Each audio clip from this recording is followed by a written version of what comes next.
The boy looked strangely innocent, his clear eyes hiding a power that could make the whole world tremble. In his past life, driven by the desire to return to his own world, Han Sung slaughtered the cruel demon kings. Yet, the one who brought him to his knees was the very person he trusted most. Ironically, fate didn't let his story end there, reincarnating him into the weak body of Badeo. From then on, in the guise of a child, he began his journey to gather power to repay blood with blood, and hatred with hatred. But darkness still lurked, and new enemies rose in silence. Can Badeo overcome his cruel destiny to fulfill the blood oath of his past life? A monster with countless bloodshot eyes was roaring amidst the gloomy sky. In the year 2045, Earth was facing terrifyingly brutal creatures. Many soldiers who joined the battle had lost their lives. They couldn't possibly defend against those sharp claws.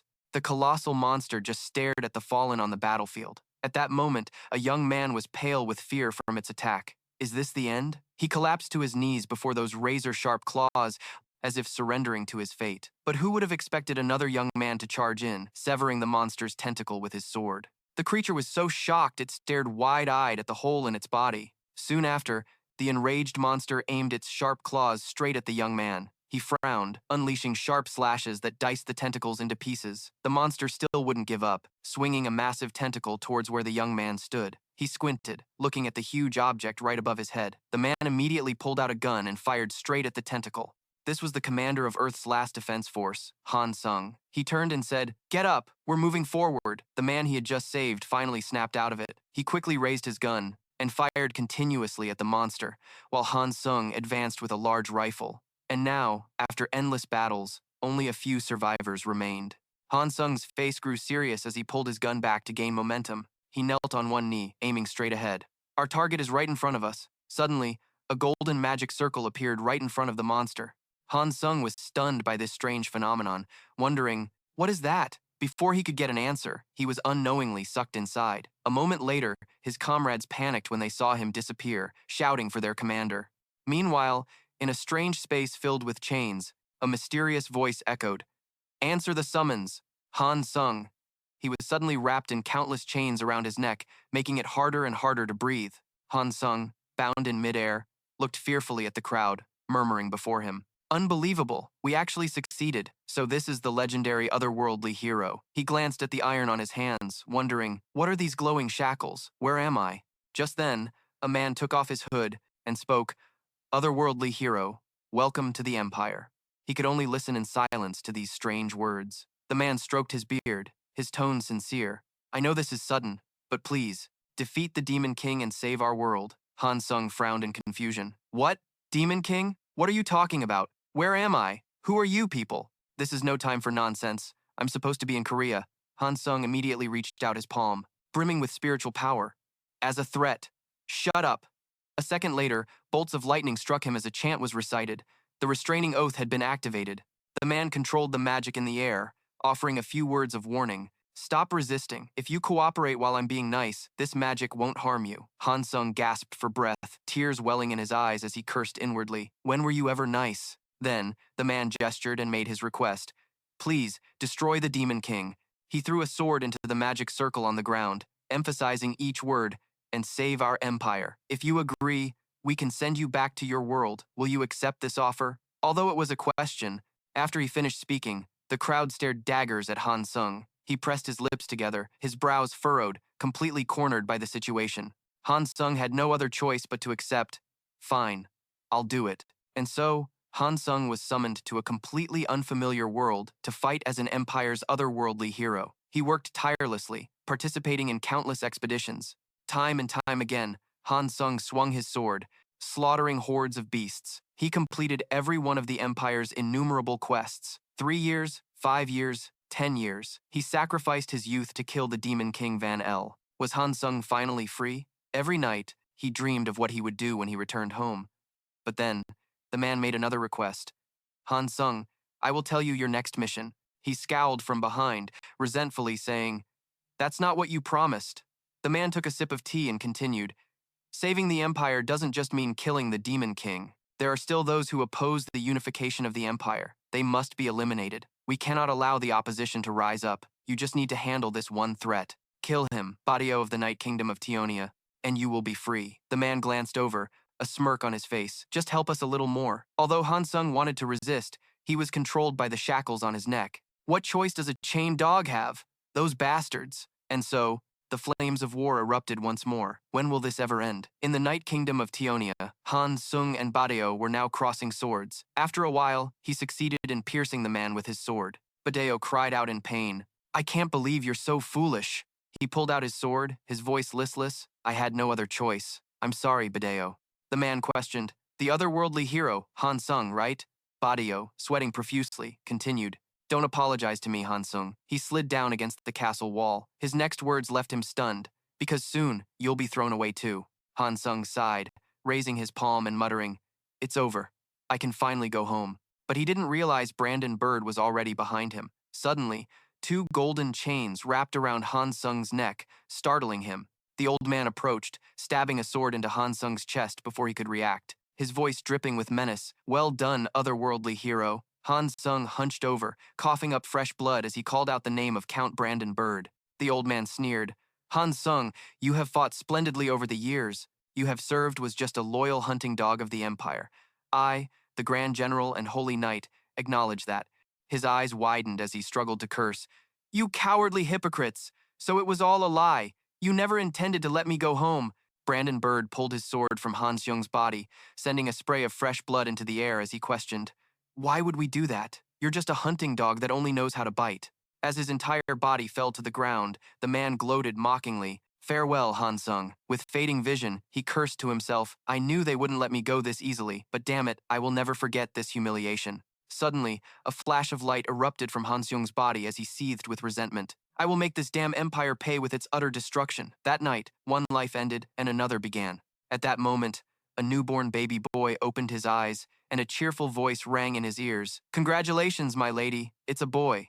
Drenched in sweat, she reached out to hold his tiny hand and whispered, My sweet child, I'm your mother. Han Sung, now in the body of the baby named Deo, looked at the couple before him in silent surprise. Who are they?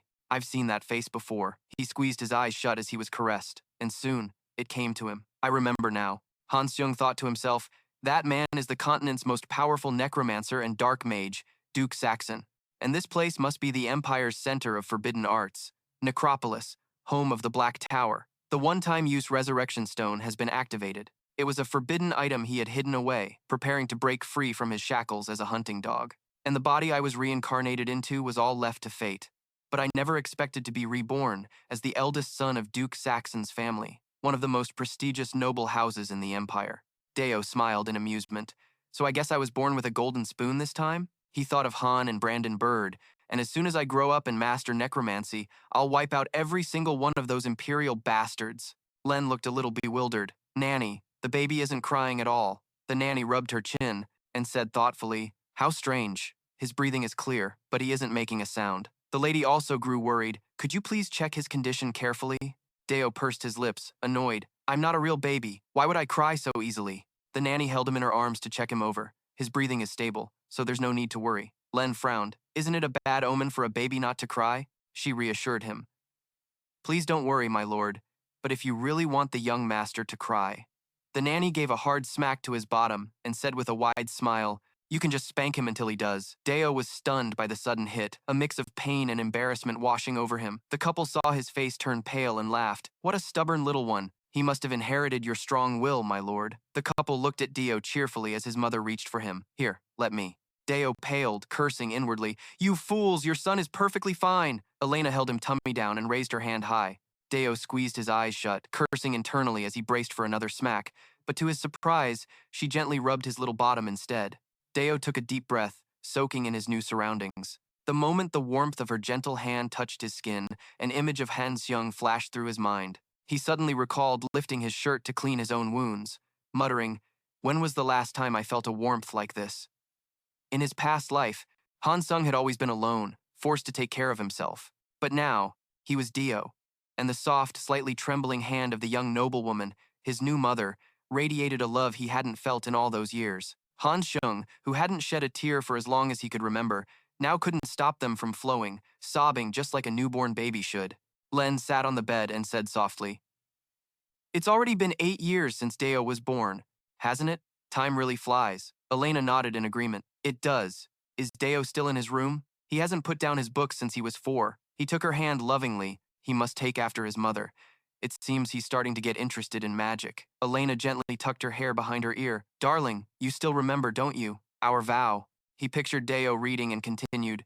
You mean the promise not to teach Deo soul summoning? Right? She said cheerfully. So you do remember? Len stated firmly. Of course I do. Don't worry, my love. Deo's birthday is tomorrow, and I'm preparing a gift for him. Suddenly, a knock came from the door, surprising him. Who could be visiting at this hour? Just then, a maid burst in frantically, shouting, Your Grace!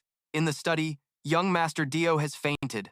Her words left the couple completely stunned. Shouts echoed through the halls. Len rushed to push the door open, asking, Son, are you all right? The boy was kneeling on the ground, mana radiating all around him. Deo turned to them and called out, Mother, Father. Elena grabbed her husband's sleeve, frightened, and stammered, Deo. She hurried to his side to check him over. Are you hurt? What in the world happened? Deo grimaced but answered politely, I'm all right, Mother. Meanwhile, Len raised his hand with a serious expression to check the mana in the air. I can feel it radiating throughout the room. And Deo is only 8 years old. Nearby, Elena was still deeply worried. Deo, however, struggled in her arms. Please, let me go. Suddenly, his father clasped his hands behind his back and approached Deo with a menacing aura, asking, Were you the one who released the mana from your body? The boy was terrified. I knew he would find this strange. I'm doomed. I didn't expect my mana to awaken this early. Deo trembled and stammered. Well, he panicked inwardly. If I don't answer quickly, he'll suspect my true identity. But contrary to what he thought, Len just smiled gently. He patted Deo's head in praise. You truly are my son. It's a shame that I can't teach you soul control magic. This made Deo very curious. He can't teach me soul control magic? Then what about my revenge? Elena, who was standing nearby, interjected. The servants will clean this up. You should go back to your room now. Deo sighed and reluctantly obeyed. Yes, mother. He then clutched the book to his chest and left. Len went to his wife's side. Elena, I just thought of the perfect gift for Deo. Later, at Deo's birthday celebration, the guests in the hall were whispering excitedly. Is the Count here as well? It is the young master's birthday, after all. Of course, I had to attend. It looks like all the nobles in the Dark Duke's territory have gathered, but when will the young master appear? That's right, it's been a while since we've had such a grand banquet. The guest of honor, Deo, sat pensively in the second-floor hall, listening to the idle chatter. It seems the party is starting later than planned, just as I thought. It's so lively. He felt incredibly tired, not expecting so many people to gather just to celebrate his birthday. Perhaps because he was used to being treated coldly as a hero, the way they treated him like a young master now still felt so forced. But the incident where he shattered the table the other day still bothered him. He couldn't believe his mana had exploded so powerfully just from remembering his time as a hero. No matter how he looked at it, with this kind of power, it was a real shame to miss out on spirit control magic. How was he supposed to convince his father? He'd overheard that his father already had a gift in mind. Should he ask for spirit control lessons instead of a gift? No, that would probably still be difficult indeed. Just then, Elena approached in an elegant dress, waving and calling out, Have you been waiting long, Deo? He happily called out to his mother. She smiled brightly and continued, Happy 8th birthday. Deo looked at the completely cloaked figure standing next to Elena, curious, and asked, Who is that person behind you? Elena raised a hand to prompt him.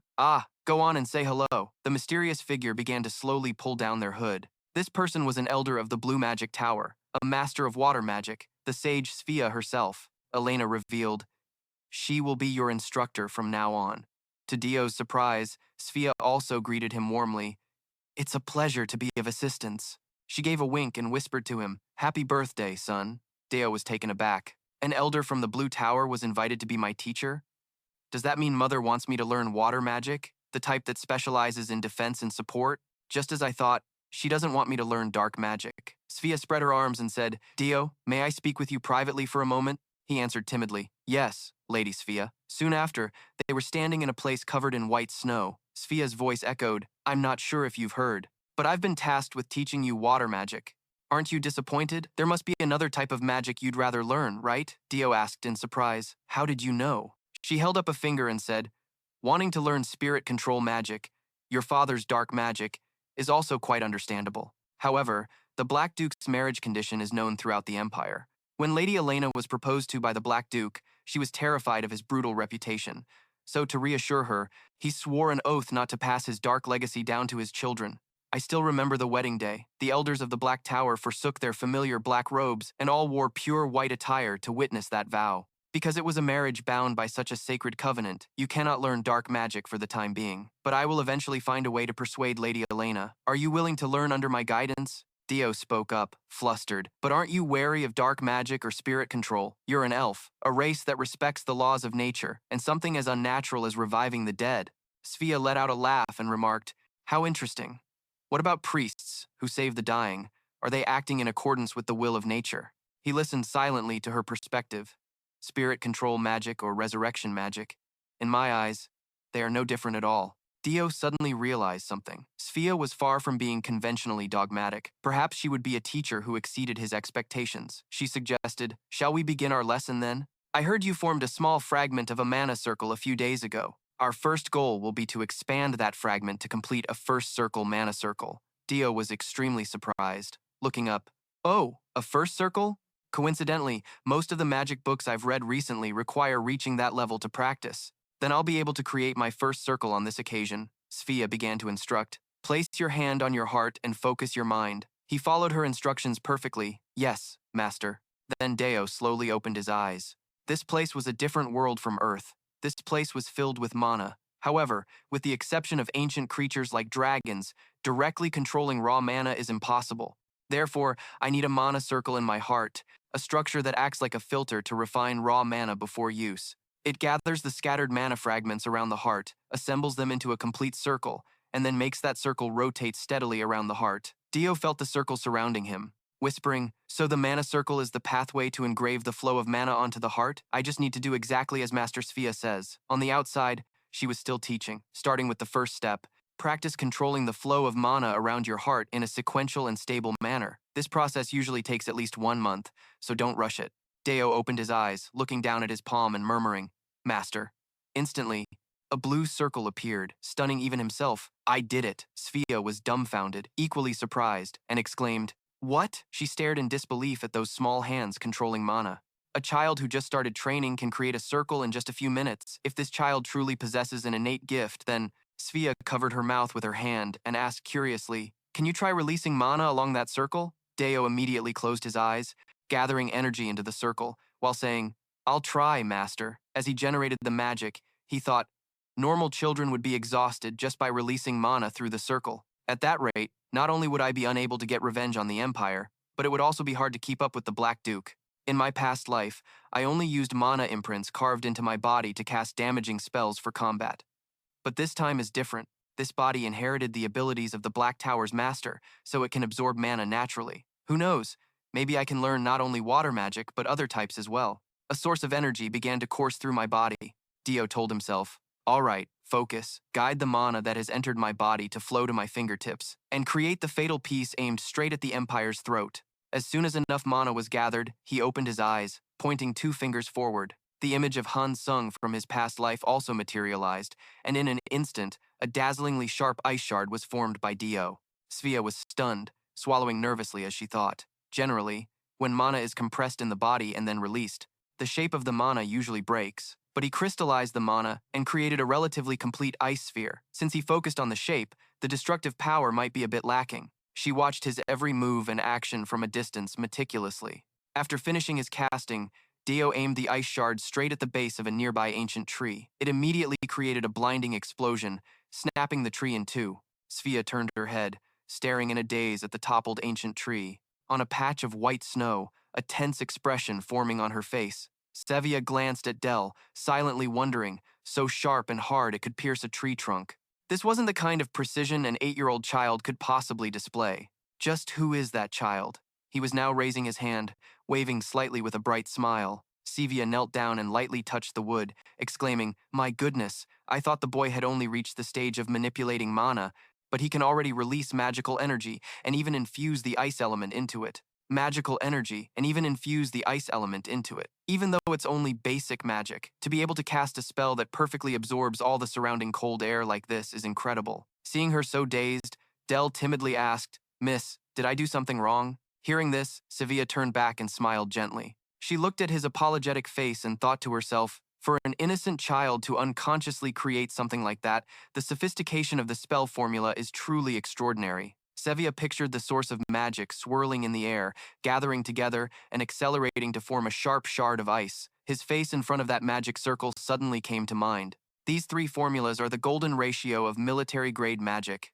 Magic. Sevilla stared at Del, who was pressing his index fingers together, and wondered, could that boy unconsciously replicate and cast a complete, lethal damage spell like that? He called out again. Miss. Sevilla unconsciously raised her hand and stammered. Oh, it's nothing. Now I understand why the Black Duke was so regretful. Not long after, she was sitting in a large room, drinking tea. Len's voice echoed. You're saying you can't teach Del? Why? Del? Why? A child who achieved a perfect circle in just a few minutes should be nurtured, shouldn't he? Sevilla interjected. Right after successfully casting the circle, young Master Del immediately cast a complete, lethal damage spell. Lethal damage spell. Hearing this, he was stunned on the spot. She imagined someone being hit by those attacks and explained, it's hard to believe it was created by an 8-year-old child, a spell containing the golden ratio of military-grade magic formulas. Military-grade magic formulas. The innocent face of Del after taking someone down flashed in her mind, and she stated firmly, Your Grace, young Master Del has a talent for killing. Seeing this, Len stroked his chin and mumbled, As an elder of the Blue Tower, which reveres the way of non-killing, are you using that as a reason not to teach the boy? Sevilla took a sip of hot tea and replied, Not at all. She thought of Del happily playing with the magic in his hand and continued, It is precisely because he is like that I want to personally teach and guide the child onto the right path. He frowned, confused, and said, Then there's even less reason to refuse. Sevilla suddenly said something that hit a nerve with Len, making his face turn pale. With Len, making his face turn pale. The Black Duke's black magic. It seems young Master Del already has a magic he wants to learn. I have also heard about the love story between you and Lady Elena. I respect your promise to her, Elena, but that doesn't mean you have the right to decide your son's future, especially not for someone with such extraordinary talent as the young master. Your Grace. At the same time, Del was eavesdropping outside the door, but he was utterly dejected. I can't hear what they're saying clearly. Del slid down the wall, guessing, but they're definitely talking about me, right?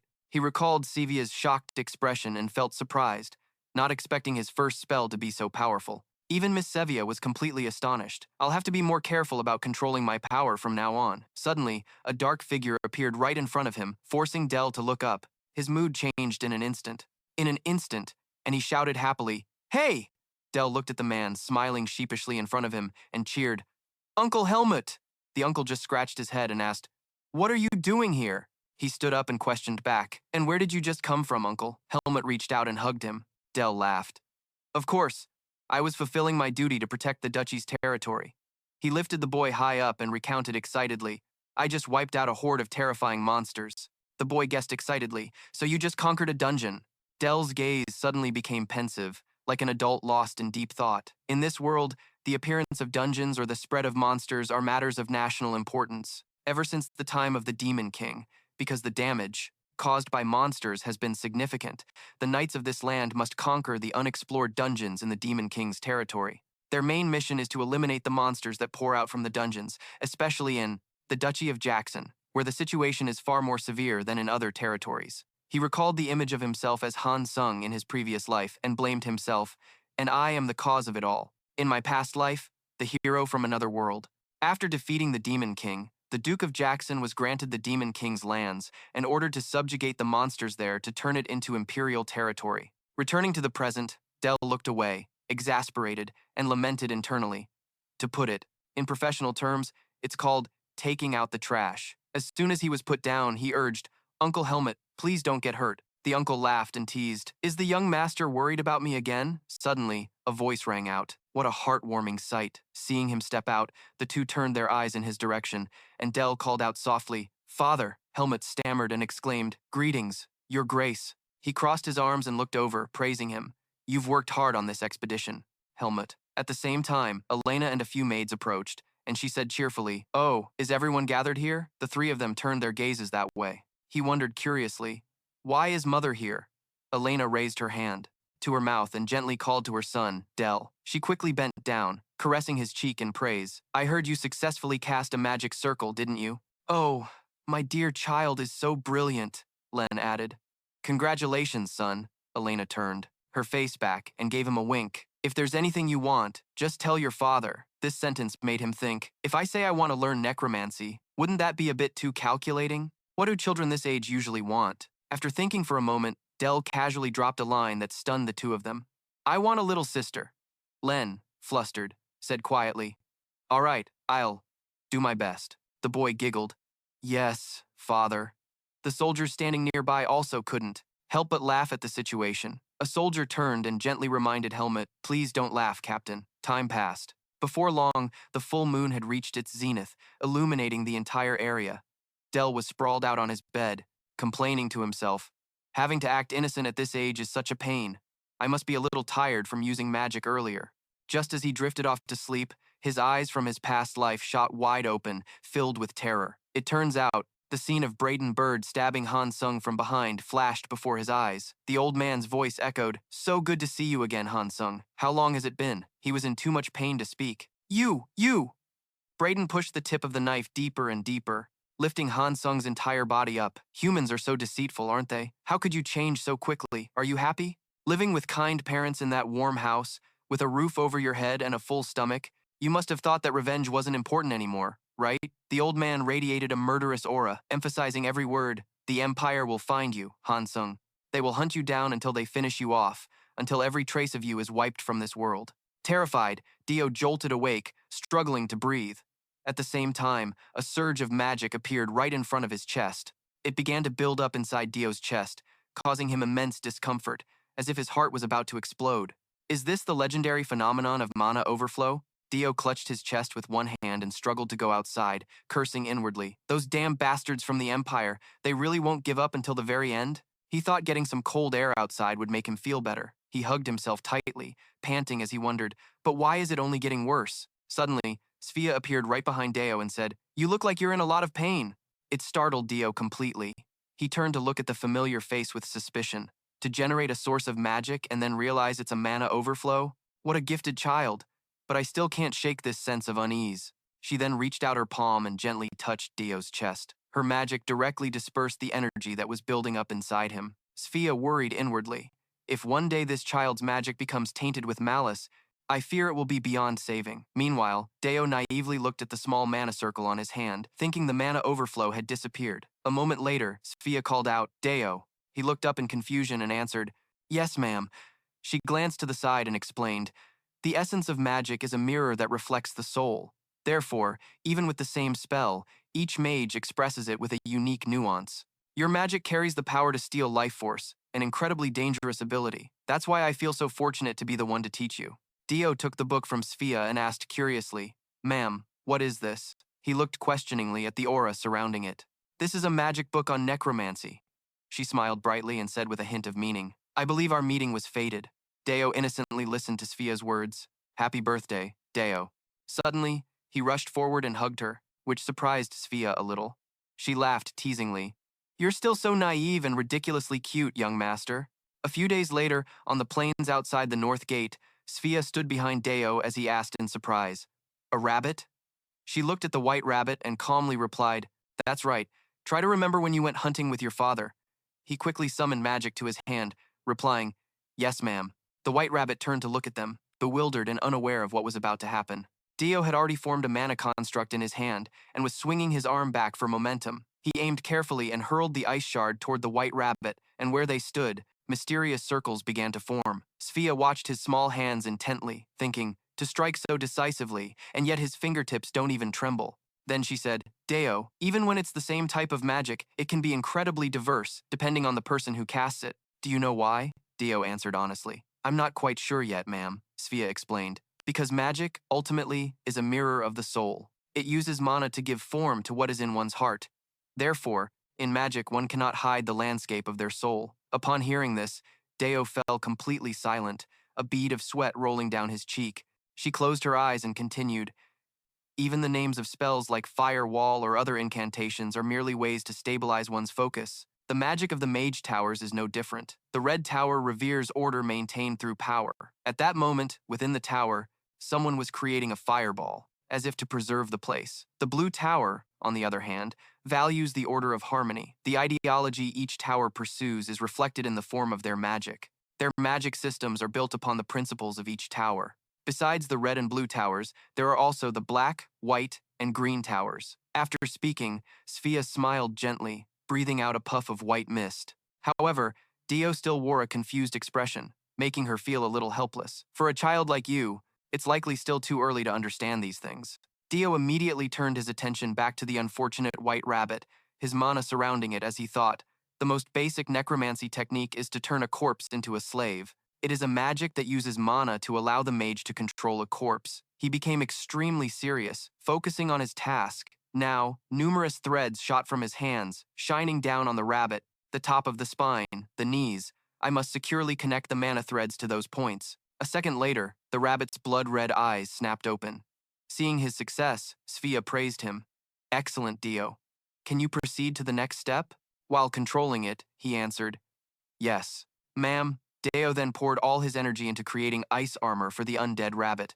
A deep blue energy slowly radiated from his eyes. A moment later, Deo slammed his palm on the ground, and the whole area trembled as shards of ice erupted from the ground, forming a circle around him. The mana intensified, quickly forming a solid mass of ice in front of him. Just a few minutes later, the white rabbit was outfitted with a layer of ice armor on its back, covered with sharp spikes. Sphia remarked, The form of the ice armor is quite impressive. She simultaneously created 3 small ice shards and said, Let's test its defensive capabilities, shall we? A blinding streak of light shot straight toward the ground, causing the area to shatter into tiny fragments. Even Deo broke out in a cold sweat at this level of power. It zipped past the rabbit, knocking it backward off its feet. The rabbit glanced behind itself and saw that the spikes on its armor had been shattered by the last attack. Deo, however, was thrilled, clenching his fists and cheering when he saw it survived.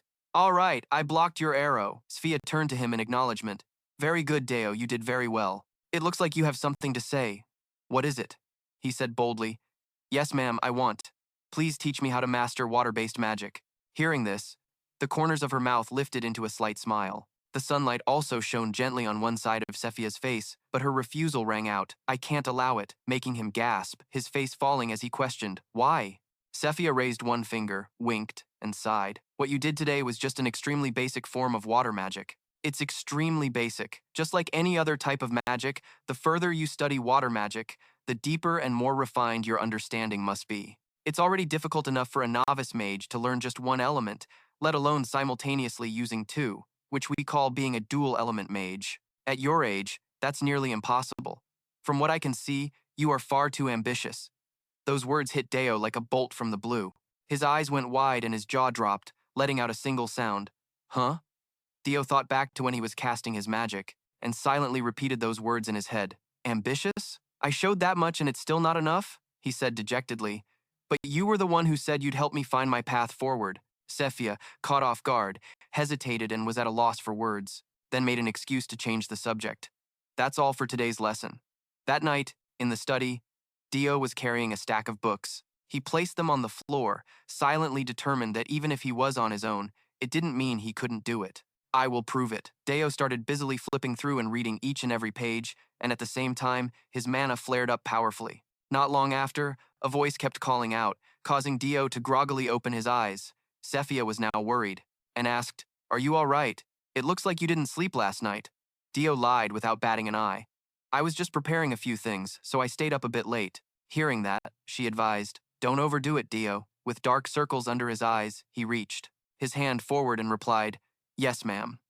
A magic circle immediately appeared, followed by mystical mana. He once again controlled the white rabbit, which was covered in a thick coat of ice armor and surrounded by energy. Sephia turned to look at Deo controlling his energy and acknowledged, You've completely mastered it. Suddenly, the ice blocks on the white rabbit began to tremble. Sharp shards of ice broke free from the armor, shooting straight forward. Looking at the thick cloud of dust, Sephia wondered doubtfully, Ice rupture? The white rabbit then sat still, looked up, and exhaled a stream of mana that astonished her even more. It's not over. Suddenly, it transformed into a giant rabbit with an orb of energy right in its stomach. The white rabbit immediately hunched over and swallowed the energy source. A second later, a terrifying explosion erupted from it, and at the same time, those ice spikes once again shot forward. Sephia, bewildered, created a barrier around herself, her eyes wide as she stared at the chaos. Countless sharp ice blocks were directly assaulting her shield, causing Sephia inside to panic even more. She thought, This is... Not long after, Deo slowly walked up to her. but Sephia didn't know what to say. He raised his palm, generating his energy, and said, "Corpse explosion and ice rupture, I've merged the water and dark elements."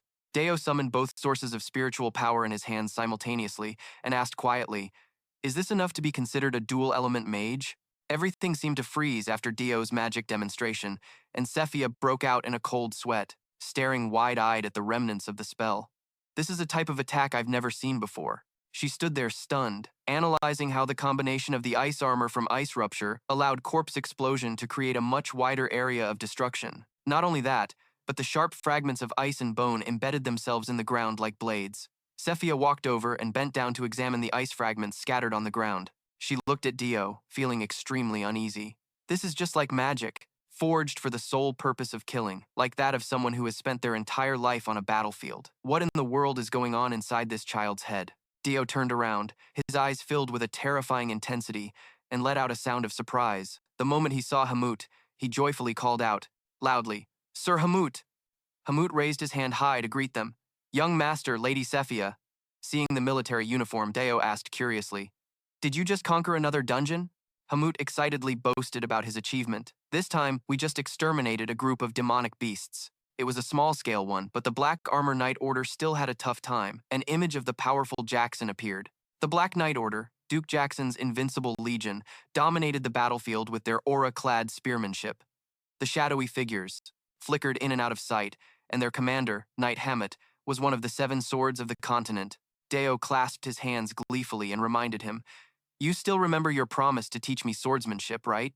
In his head, he thought that learning swordsmanship from a man like him was an unparalleled honor. Hamut burst out laughing. "I'm always ready." Deo scratched his head in delight and said his goodbyes. "See you soon then, Sir Hamut." Without further conversation, Hamut bid them farewell and turned to leave. "All right, it's getting cold, young master. You should head inside before you catch a chill." Sephia looked towards the castle and told him, "We should head back too." Deo smiled brightly and nodded in agreement. "Yes, master." That night, the conversation began. "What do you mean by that?" "Lady Sephia?" She stated blankly, "I am only speaking the truth.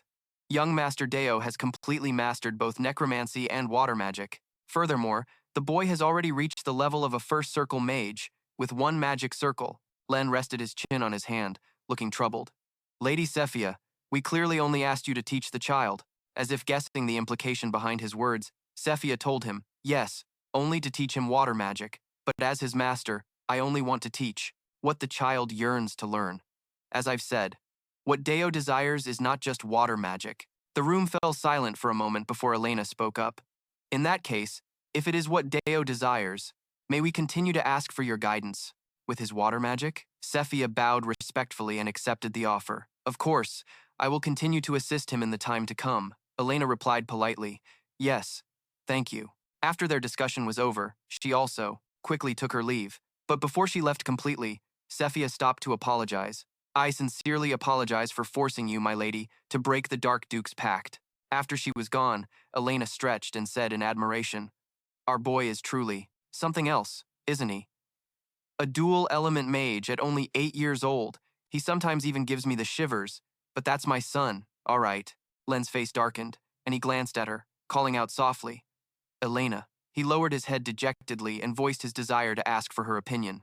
"I want to pass on the art of necromancy to Deo. As a lord, I want him to be strong enough to bear the responsibility of succession. As a mage, I want a worthy disciple. And as a father, I just want to pass on everything I have to my son." Len clutched his head in anguish over the mistake in his decision this time. "I am truly sorry, my lady." Elena was extremely worried because the weight of society's judgment was too heavy, and people still viewed necromancy. With fearful eyes, everyone whispered that it was the magic of death. "I only stopped you because of that, so please train my son to be a mage strong enough to shut them up." The profound intention in her words made him silent. "Do you understand?" Immediately after, he affectionately embraced Elena. "I understand, my lady. I will do everything in my power to make our son the strongest." And so, the first day of the special necromancy training began. Right away, Deo was reprimanded. "How disappointing! Deo, are you still summoning things without understanding what you're controlling?" Deo pouted and argued back in his mind, "But that's all my master taught me." In the basement of Jackson Castle, the Black Duke's magic room, as soon as Deo demonstrated what he had learned from his master, he just clicked his tongue and immediately brought the boy here. Len pointed his finger and commanded sternly, Once you're under my tutelage, never use such crude magic again. Start by memorizing the entire bone and muscle structure of every creature. Do you understand? Deo shivered, and though he didn't want to, he didn't dare argue. Yes, father. The books his father had given him were things that, even in his past life, only medical specialists would have read. And after a few days, he had memorized every single word. After the test was complete, he closed the book. It seems the basics are done. Now you can learn practical combat. We will begin the real training, Deo eagerly followed. Yes, father. A moment later, the smile quickly vanished from his face. Deo couldn't believe his eyes, wondering, is this the corpse of a goblin? After observing for a moment, Len chuckled and reminded him, you look quite confused. A weak practitioner of black magic can only make the corpse of a swordmaster move like a mere zombie. In contrast, a truly skilled practitioner can turn an ordinary soldier into a death knight. Now, here is an ordinary corpse soldier. How do you intend to control it? The goblin lay there silently, regardless of what was happening. Dio opened a magic circle in his mind, flustered. His face started to scrunch up. It seemed a bit difficult. Dio tried to connect the fine threads. Unlike a rabbit with its small body and few bones, a bipedal goblin has too many joints, making it a pain to connect them with mana threads. Once all the connections were complete, the goblin moved, lunging forward under his control. Damn it, it's like controlling a puppet with a tangled mess of strings. I must have made a mistake by using rigor mortis to increase its defense. The joints and muscles have become too stiff to move. In a situation like this, what's the right way to do it? Seeing him fall into a panic, Len had to step in and stop him. Dio, stimulating the corpse to harden its body isn't a bad idea, but it also restricts its movement more than necessary. With that, he demonstrated once for the boy to see. Watch this. Len just had to lightly raise his magic, and it spread out to envelop the goblin in front of them. Deo was stunned to witness such an incredible sight. Len's mana threads were penetrating its body. He made the skeleton expand, saying, the goblin's ribs are bulging, the part used to protect its internal organs. As he spoke, he pushed the magic deeper. But for the dead, with the skeletal frame coming out of its arm, he stated firmly, what need is there to protect internal organs anymore? Understand the structure of your subject and modify it into a form that suits your purpose. Dio's jaw dropped in horror at this bizarre type of magic. He casually destroyed the goblin and concluded with a sentence, that is the foundation of black magic. Dio lowered his head as if he had something to say. Father, please tell me what the spirit that the Black Tower pursues is. Len gave a mysterious smile that held a hint of satisfaction. He gently bowed his head, the magic from his hand not yet faded. It is truth. Len knelt and placed a hand on Deo's shoulder, and truth always lies in death. The more he spoke, the more resolute his eyes became. Therefore, we must understand it even more.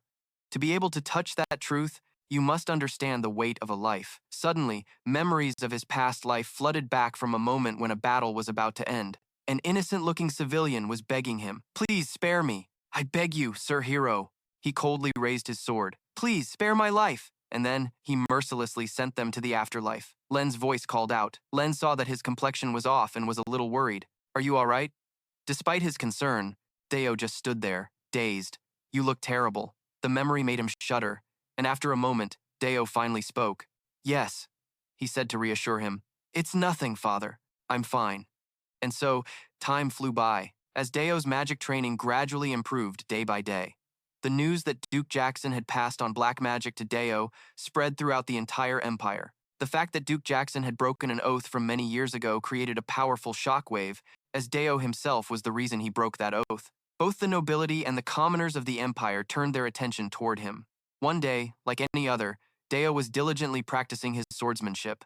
A few weeks later, at the ducal estate's training ground, Dio and Helmet were sparring intensely, and the sword strikes he delivered were all precise. This delighted Helmet. Both sides tried to deliver exquisite blows, their swords clashing one after another. After a moment, the most intense clash of the fight occurred as Dio tensed his muscles.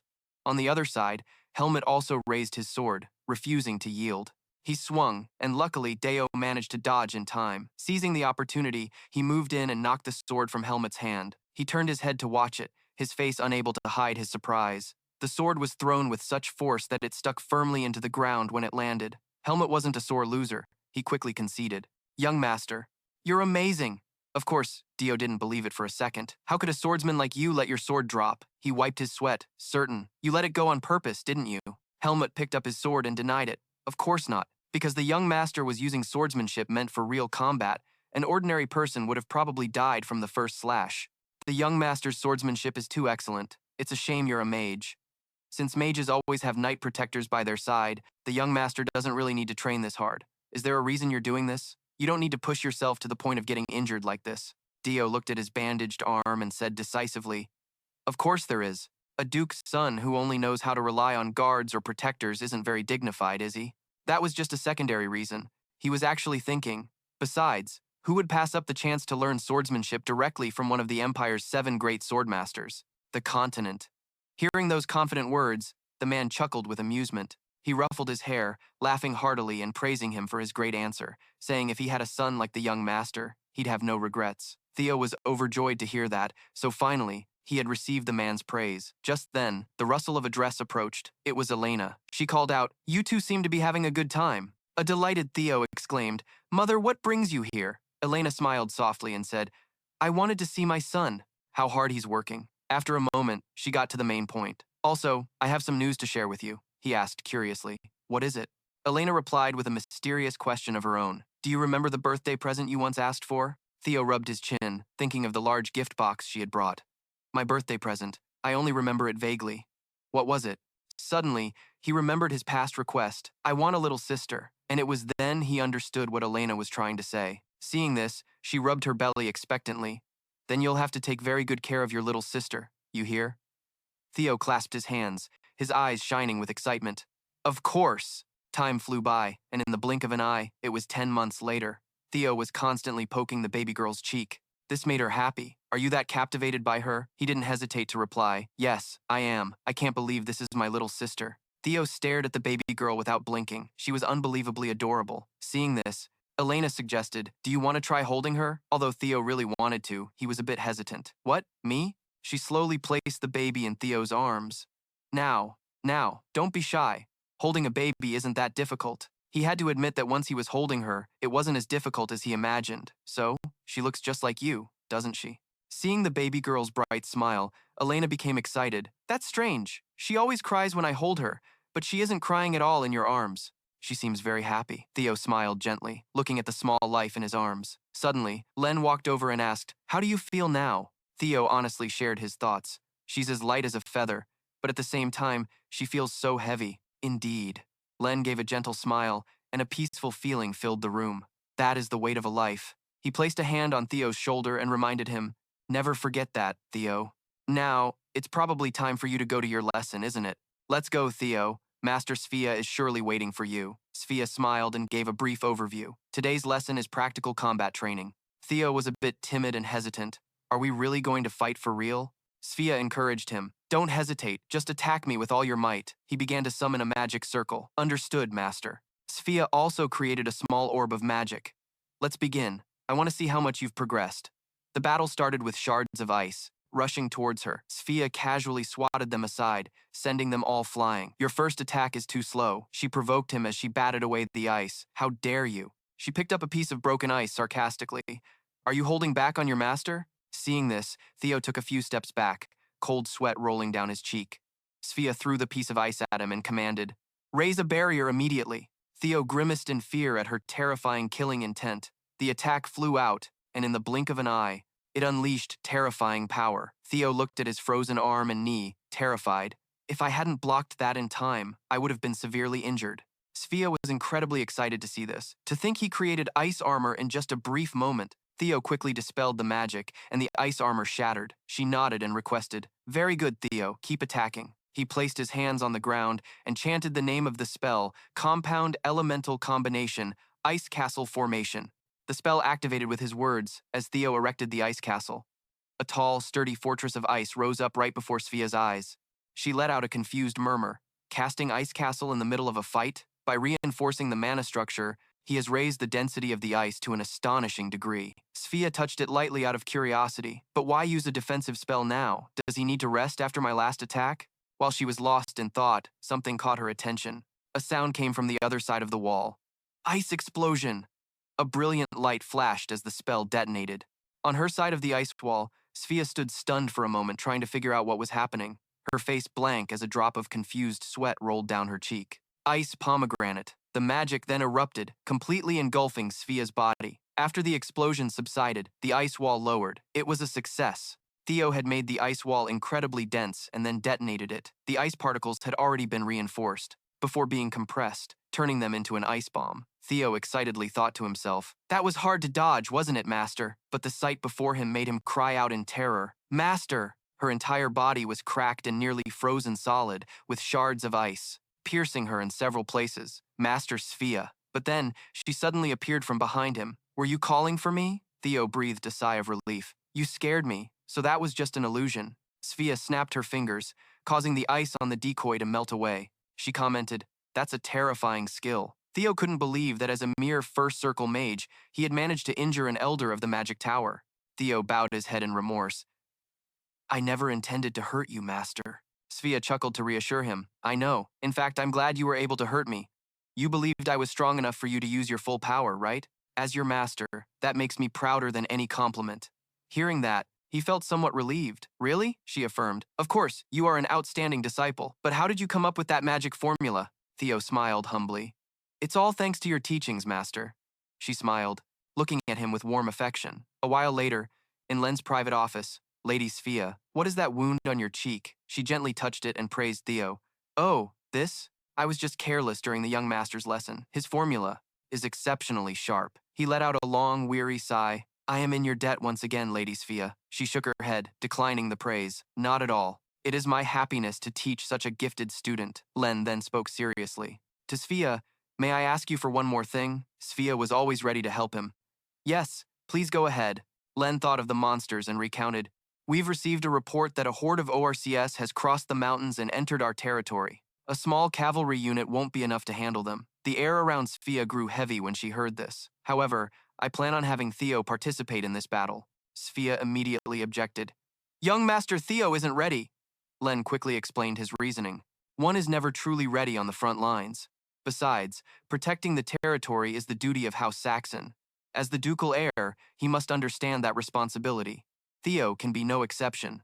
Sphia couldn't. With no other choice, I had to obey. "What do you need me to do?" "Before I answer that, there's something I need to say first. I will entrust my artifact to Deo. I want you to guide the boy until he can control its power." The rings appeared, representing the mystical artifact, an item imbued with immense power and will. The image of the powerful Aaron said it all. It can only be used by charging it with mana or life force. The more powerful the artifact, the more dangerous and difficult it is to control in some cases, even proving fatal. In front of the Saxon family's artifact vault, Aaron explained to Dio, "The Saxon family has mastered this type of power for a very long time. Dio, as the heir to the duchy, you must also prepare for the upcoming battle." Hearing this, the boy's eyes widened in surprise. "A battle? That's amazing." Aaron nodded and clarified Dio's mission. "Yes, you will go with the punitive expedition to destroy the orcs." Arriving before a large door, he instructed the boy, "But before that, you must learn to control our family's dark power." As soon as he stepped inside, Dio's face was filled with astonishment. Aaron gave Dio an overview of them. "Look here, these are the Demon King's artifacts that our family manages. They have been here since our ancestors conquered the Demon King's territory. Don't you dare compare them to ordinary artifacts." The boy looked around, unable to hide his excitement. "I can feel the powerful flow of mana from them." The man nodded in satisfaction upon hearing the boy's words. "That's right, everything here is extremely powerful and dangerous, so don't touch anything recklessly until you learn how to control them." But when he turned back, it seemed the boy had vanished without him noticing. Aaron looked around frantically, searching for him. Where did that kid go? A moment earlier, Dio had wandered off, thinking to himself that he needed a suitable artifact. Suddenly, a voice emanated from a nearby shield. "You there! You have a grudge that yearns for vengeance, don't you? I can feel that hatred." Other artifacts began to call out to Deo. "Let's go kill them all! Come over here and pick me! You coward, choose me! Let's explore new depths together." He touched his chest, certain that these dark artifacts were resonating with the lingering hatred in his heart. "But it's still not enough. I need something even stronger." Suddenly, Dio noticed an artifact that had been clinging to him this whole time. "This cloak has been here since when?" With his extensive experience, he recognized it immediately. "Hold on, this is the Shadow Garment. During the Age of Heroes, Duke Berta of the Demon King's army used this ultimate artifact. Its ability made shadows tangible, turning him into a fearsome opponent. Without a second thought, Deo put it on. "Let's give this a try." Seeing this, the other two flew into a panic. Very quickly, darkness enveloped Deo. In the hazy space, a strange voice echoed, "I'm hungry, hungry, so hungry." Deo remained perfectly calm as ripples formed at his feet. So, it has begun. This is no ordinary shadow. The one who previously wore it could summon storms of darkness and control shadows like living creatures. To truly master it, the owner must make the shadow entity completely submit. The shadow entity rose from the darkness and lunged at Dio. It seems this won't be easy at all. His eyes widened in deep concentration, a cold sweat trickling down his cheek. From the outside, all that could be seen was a pitch-black sphere. Sevilla asked worriedly, "It's been a while. Should we be concerned?" The man rubbed his aching head. If this continues, he could lose his mind and be devoured by the shadow entity. Hearing that, she panicked, about to ask what to do. What? The man raised his hand, ready to act. We have to forcibly pull him out. Before the two could do anything, a light from inside flashed. Blinding them, the sphere of darkness gradually dissipated, and Dio reappeared. Dio, the boy stood tall and confidently answered him. "Yes, father." Sevilla rushed over to check on him. "Dio, are you all right?" He quickly replied as if nothing had happened. "I'm fine." Hearing that, she let out a sigh of relief. "You had me so worried." Dio scratched his head sheepishly. "I just got bitten a little." On the other hand, the man was curious. How is he completely unscathed? How could a child possibly endure such a powerful artifact? Dio turned to him, looking a bit anxious. Father, I have a question," the man replied instinctively. "Go ahead." With his permission, the boy expressed his wish with an excited look on his face. "Can I try the other ones too?" The two of them just froze, completely stunned by his innocent question. The man grimaced and somewhat awkwardly gave his permission. "Go right ahead." The boy was overjoyed. "Thank you so much, father." And so began Dio's days of exploring the Saxon family's artifact vault. From early morning until late at night. A few days later, in the ducal family's training grounds, Hiho-Moot exclaimed in astonishment, "Young master, is that cloak you're wearing the shadow garment?" Deo smiled brightly and quickly admitted, "That's right," Hiho-Moot asked with concern. "That legendary item is famous for being difficult to control. Are you really all right, sir?" Deo scratched his face, finding it hard to explain. Oh, I'm fine. Other than it being a bit ticklish, everything's okay." Hiho-Moot scratched his head in confusion. "That's interesting." Deo made up an excuse. "Perhaps it's because it has been lonely for so long." Hearing that, the shadow entity emerged. "It stuck to me the moment it saw me. It probably just wanted a companion." Hiho-Moot laughed awkwardly and praised him, oblivious to the fact that Deo had just stomped on the shadow entity. "How could you call that horrifying thing lonely? You are too kind, sir." The boy pinned it down hard while putting on an innocent face. "Thank you, Hiho-Moot. I have a favor to ask." Hearing this, the man quickly inquired, "What is it you need, sir?" Deo voiced the desire he was desperate to fulfill. "I'd like to train in actual combat." Hiho-Moot immediately got into a stance, emitting a thick, killing aura. "All right then, I won't let you down." Seeing this, Deo grew cautious. Facing one of the 7 sword masters of the continent was overwhelming. His aura alone was this terrifying. Hiho-Moot smirked reassuringly. "Don't tremble, sir. I will only use basic swordsmanship and no aura." But this unintentionally annoyed Dio. Holding back, a knight must always fight with all their might. That was the creed of a knight. His true purpose was not the spar itself, but to practice using the shadow garment. Magic radiated from the cloak, starting to envelop the entire training ground. The power of weapons crafted from the shadow entities would determine the artifact's true worth. Therefore, this battle was a necessary test. The magic was unleashed. Hiho-Moot raised his sword to defend. Shadowblade, with just a single slash, he swiftly wiped out the shadow blades. Witnessing this, Dio's admiration for Hiho-Moot grew, breaking the attack with pure strength. Incredible. The man was incredibly excited, laughing heartily as he praised the boy. "Excellent." Before launching his next attack, Hiho-Moot warned, "I'm coming in." Using his experience, Deo swiftly dodged the blow, simultaneously jumping back and leaving a trail of magic in his place. From under Hio's sharp spikes jutted out, but he still realized it in time. He readied his sword for a devastating blow. A surprise attack? Interesting. Realizing the attack was aimed at him, Dio hurriedly controlled his magic to form a shield. When the slash landed, Dio's magic spikes only cracked severely but didn't break. He braced himself against the captain's immense power.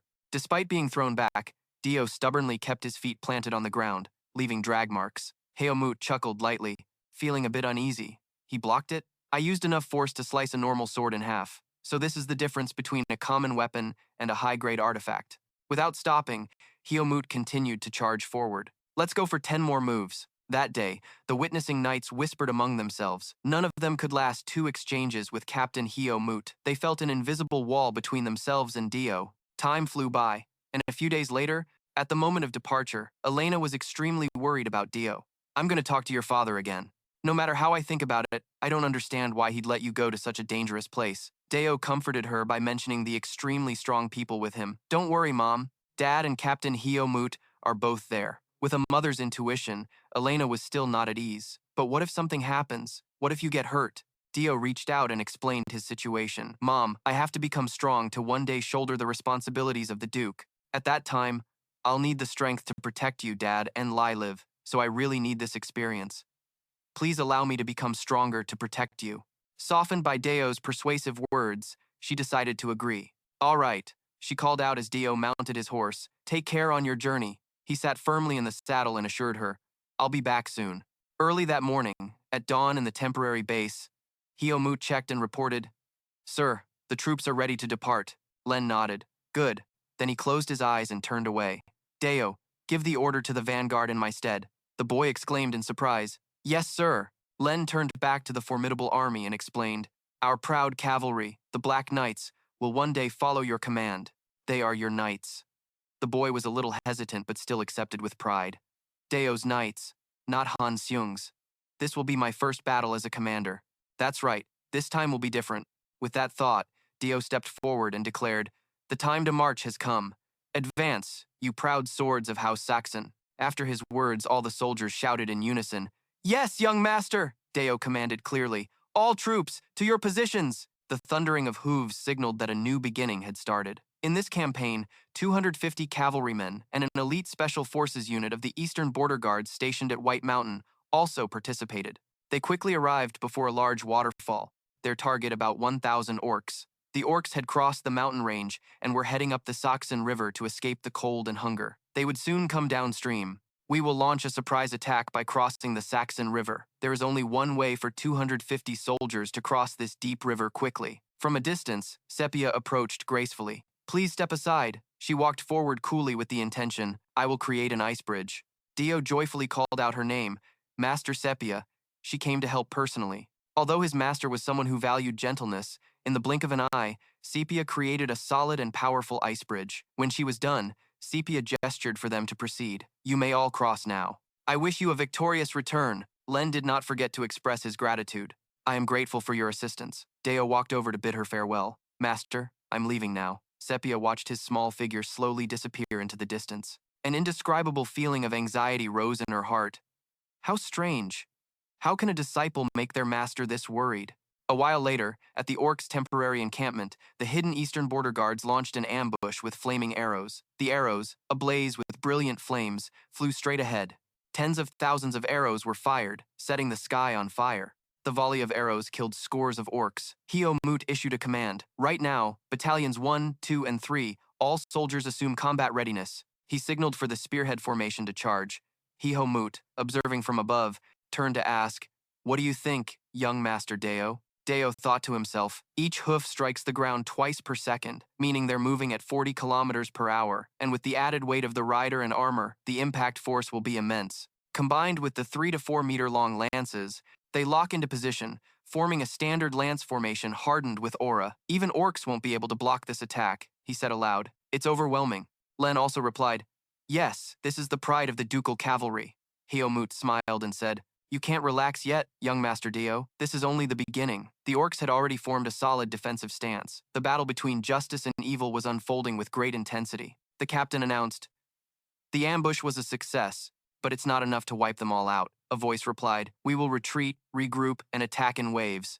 A flare was fired as a signal, and the soldiers shouted the announcement. Retreat, flare, all units return. The warhorses immediately galloped back toward the encampment to retreat. The orcs seemed bewildered, not understanding the righteous side's next move. One growled in anger at the sudden withdrawal. Harris also quickly received the order and turned his horse to retreat, but an orc wouldn't let him go. It threw a spear towards him. The spear flew with unpredictable force, knocking Harris off his horse. Deo, watching from a high vantage point, was completely stunned. He suddenly had a realization and began to think seriously. A voice spoke up. Unfortunate. It seems a knight has fallen, Deo said. Is he already considered a lost cause just like that? The proud sword of House Saxon lay powerless before the enemy. He turned and asked, Why are we just standing here watching? Len seemed to be hesitating about something, and Hiomut made no move either. The orc was already very close to Harris. Dio thought to himself, riding down there would be too late. From this distance, I need to pierce the orc's thick hide in a single blow. An orc's hide is much thicker than other monsters. I have to adjust the formula for Ice Flash, adding a high-precision sniping formula, plus a trajectory lock to ensure stability, increasing its perfection. Deo then unleashed his technique, Ice Flash Magic Formula, La Magnum. The incredibly ferocious orc charged forward to attack Harris. Deo's technique instantly shot down from above, piercing through its body. Heomut spoke, "The distance is quite far, yet the accuracy is still high." He asked in surprise, "Young master, where are you going?" Len immediately stopped him. "Let him go, Heomut." Heomut exclaimed in surprise. "Your grace?" The Duke thought, to have created his own magic formula with that level of firepower at such a young age. Len and Heomut just stood there observing his every move, thinking that Deo's inner world must be nearing completion. Deo suddenly paused, pondering something. He had a realization, thinking to himself, the other monsters have regrouped. Deo stood there observing carefully, contemplating. There are two problems now. 1, his body is frozen in panic from falling off the horse, and 2, the initial magic formula was too long and not optimal for actual combat. That's why you have to learn basic algebraic identities, like a plus b, a minus b, equals a squared minus b squared. I should simplify it too, keeping the calculation in my mind. For example, ICE 98 MNM. But that doesn't seem right. He suddenly thought, "Still a bit long, huh?" Dale exclaimed. "Let's do it this way." After finishing his calculation, he focused intensely, muttering, "Ice bullet." The injured Harris couldn't fight back, his eyes pleading for help. A razor-sharp ice spear shot from a distance and pierced through the orc's head so fast it had no time to react. It was instantly defeated. Harris spoke up, "Young Master Dale, why would you come all this way for someone like me?" Dale didn't answer, but gently dismounted and approached him. He moved closer and said in a warm voice, "Don't worry, the House of Saxon never abandons a loyal sword." The other orcs hadn't given up yet and charged at Harris, making him cry out for help. "Young Master!" With a ferocious expression over its fallen comrade, it let out a loud roar. However, Dale remained calm and unleashed his skill, Shadowblade. Instantly, streams of energy enveloped the orc. He gave a satisfied smile, muttering, "Absorb them." Those energy streams immediately began to absorb its power completely.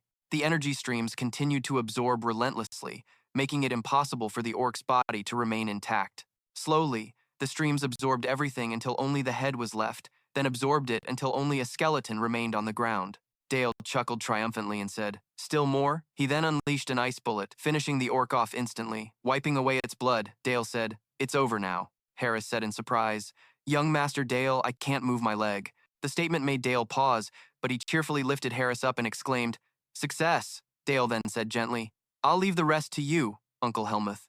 Helmuth immediately accepted the request and ordered the cavalry squadron to charge forward. All the soldiers charged forward, shouting, "For the House of Saxon, for young Master Dale." A short time later, at the Saxon military camp, a voice reported, "Sir, the orc extermination mission was a success." Leon suddenly said in a stern voice, "I called you here because I have something to ask. Why did you jump into the enemy ranks alone? For what goddamn reason did you do something so reckless?" Dale looked nervous from the scolding, trembling slightly as he thought, "Why am I getting chewed out?" Leon continued to question him. "Explain why you jumped into the enemy ranks alone." Dale explained, "Yes, father. You said that the Knights of House Saxon would one day be under my command. I was only acting in a way befitting that honor." Leon seemed satisfied, but he still said, "Your reason is too weak." This made Dale wonder. Father is famous for valuing his knights above all else. So why is he acting like this? Dale then asked, "May I ask why you stood by and watched a knight about to be killed?" Leon answered, "The Northern Demon King's territory, managed by House Saxon, constantly endures waves of monsters. The knights who stand on the front lines don't raise their swords expecting to be saved." Dale, still confused, replied, "But I was hoping you would save the life of a loyal knight." He retorted, "Like you did? Do you want those who must think and act on the battlefield to hope someone will come and save them? How many knights with that mindset do you think can survive? The knights in our domain must constantly sharpen their blades to face the ever-present danger. Only when they have reached their absolute limit do I personally intervene. That is the noble duty our family must bear." Dale suddenly realized, thinking to himself, "This is indeed a truth I can't refute. I understood this well in my past life, yet I forgot." Leon then placed a hand on his shoulder and said, "However, the way you acted on your own will is also commendable. Don't lose that spirit." Dale obeyed. "I understand, father."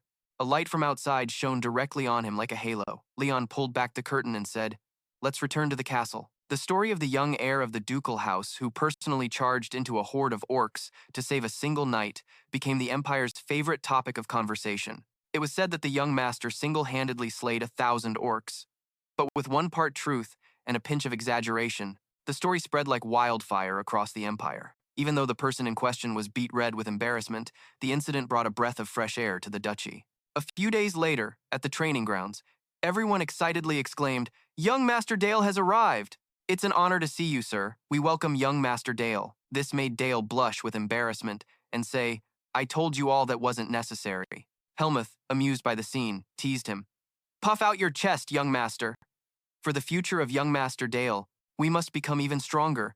Is that clear?" Everyone shouted in unison, "Yes, sir." Dale found it strange, thinking, "Why are they so fired up?" Suddenly, someone called out from behind, "Young Master Dale, the guest from the Ohat family has arrived." Dale smiled and replied, "Ah, thank you." Helmuth also asked, "Shall we go, young master?" He thought, "I'm about to meet a special guest." The Ohat warrior, head of the supreme sword saint lineage, was once a great noble of the fallen kingdom of Theonia.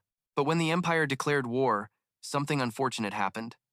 The kingdom, the holy sword, and the Ohat family were all burned to ashes. Dale suddenly thought, "Helmuth's expression is a little different.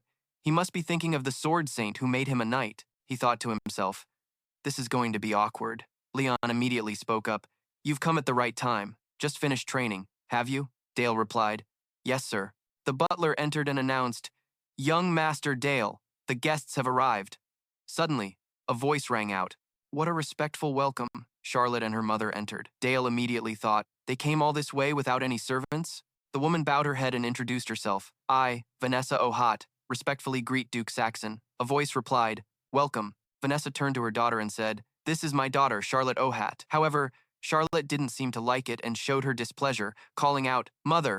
Her attitude made Dale wonder to himself, "What's with that attitude?" She reacted strongly. "Why do we have to bow our heads to them?" Seeing this, Vanessa chided her. "Charlotte, what are you saying?" But Leon remained calm and said, "It must have been a long journey for you both. Dale, could you escort Lady Charlotte on a short tour of the castle?" He immediately obeyed. "Yes, sir." Dale quickly extended the invitation, saying gently, "Lady Charlotte, would you care to join me?" But Charlotte maintained her hostile attitude, gritting her teeth and saying, "Don't." She then swatted his hand away forcefully, shouting, "Touch me." Dale didn't understand what was happening and stood frozen for 5 seconds. Leon was also bewildered by Charlotte's attitude. However, Charlotte, with her strong personality, maintained her arrogant expression, looking furious as she said, "Shameless imperial nobles." Seeing this, Vanessa said, "Charlotte, what are you doing? Apologize to the young master at once." Her mother's scolding only annoyed her more, and she turned and walked away. Dale still called out gently, "Wait, Lady Charlotte." Vanessa said in a stern voice, "Please, forgive us. Forgive my daughter's insolence. She's not normally like this, but due to recent events, her temperament has been unstable." Lucia, full of sympathy, asked Deo, "What happened?" She explained that not long ago, Count Brandon Bird became the new ruler and was assigned to our fief. He's known as the Holy Knight of the Empire, so you must have heard of him. His fame is matched only by his infamy, and he's called the Pig King for a reason. Rumor has it that horrific memory could never be erased. Vanessa desperately pleaded for help, saying, "I want to protect my little girl, but as a fallen noble, my power is limited, so I'm begging you both to take my daughter in as a maid for the Sasser family, so that man can never lay a hand on her again." Dio took the chance to call out again, "Lady Charlotte, do you even know where you're going?" But Charlotte coldly said, "I don't care." She thought to herself, "But why the training grounds?" Charlotte suddenly softened and asked, "Is your hand okay?" He replied cheerfully, "It's fine, don't worry." She suddenly grabbed her sword hilt and said, "Good." Charlotte wondered, "I wonder if he's still upset about what happened earlier." Even if she's a bit sharp-tongued, she's still just a kid. She suddenly drew her sword from its sheath and said sternly, "In that case, duel me." Charlotte frowned and commanded, "Deo of the Sasser family, draw your sword." This action made Deo exclaim in confusion. "What?" he thought.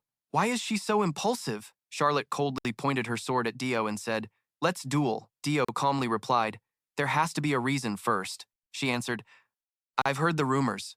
A prodigy who single-handedly wiped out 1,000 orcs to save a fallen knight." Hearing this, he was a bit embarrassed and didn't know what to say. Charlotte declared, "I will defeat you, the one known as the unrivaled in the Empire, and prove to the world that I am stronger than you. Then I will prove that I can protect my family from that man." Dio asked curiously, That man, she answered, Count Brandon Bird, the Sword Saint. Hearing this, he gritted his teeth and thought, I can never forget him. That imperial dog who stabbed me in the back, I never expected to hear his name here. We share a common goal. She could be a good ally. But first, the kid needs a dose of reality.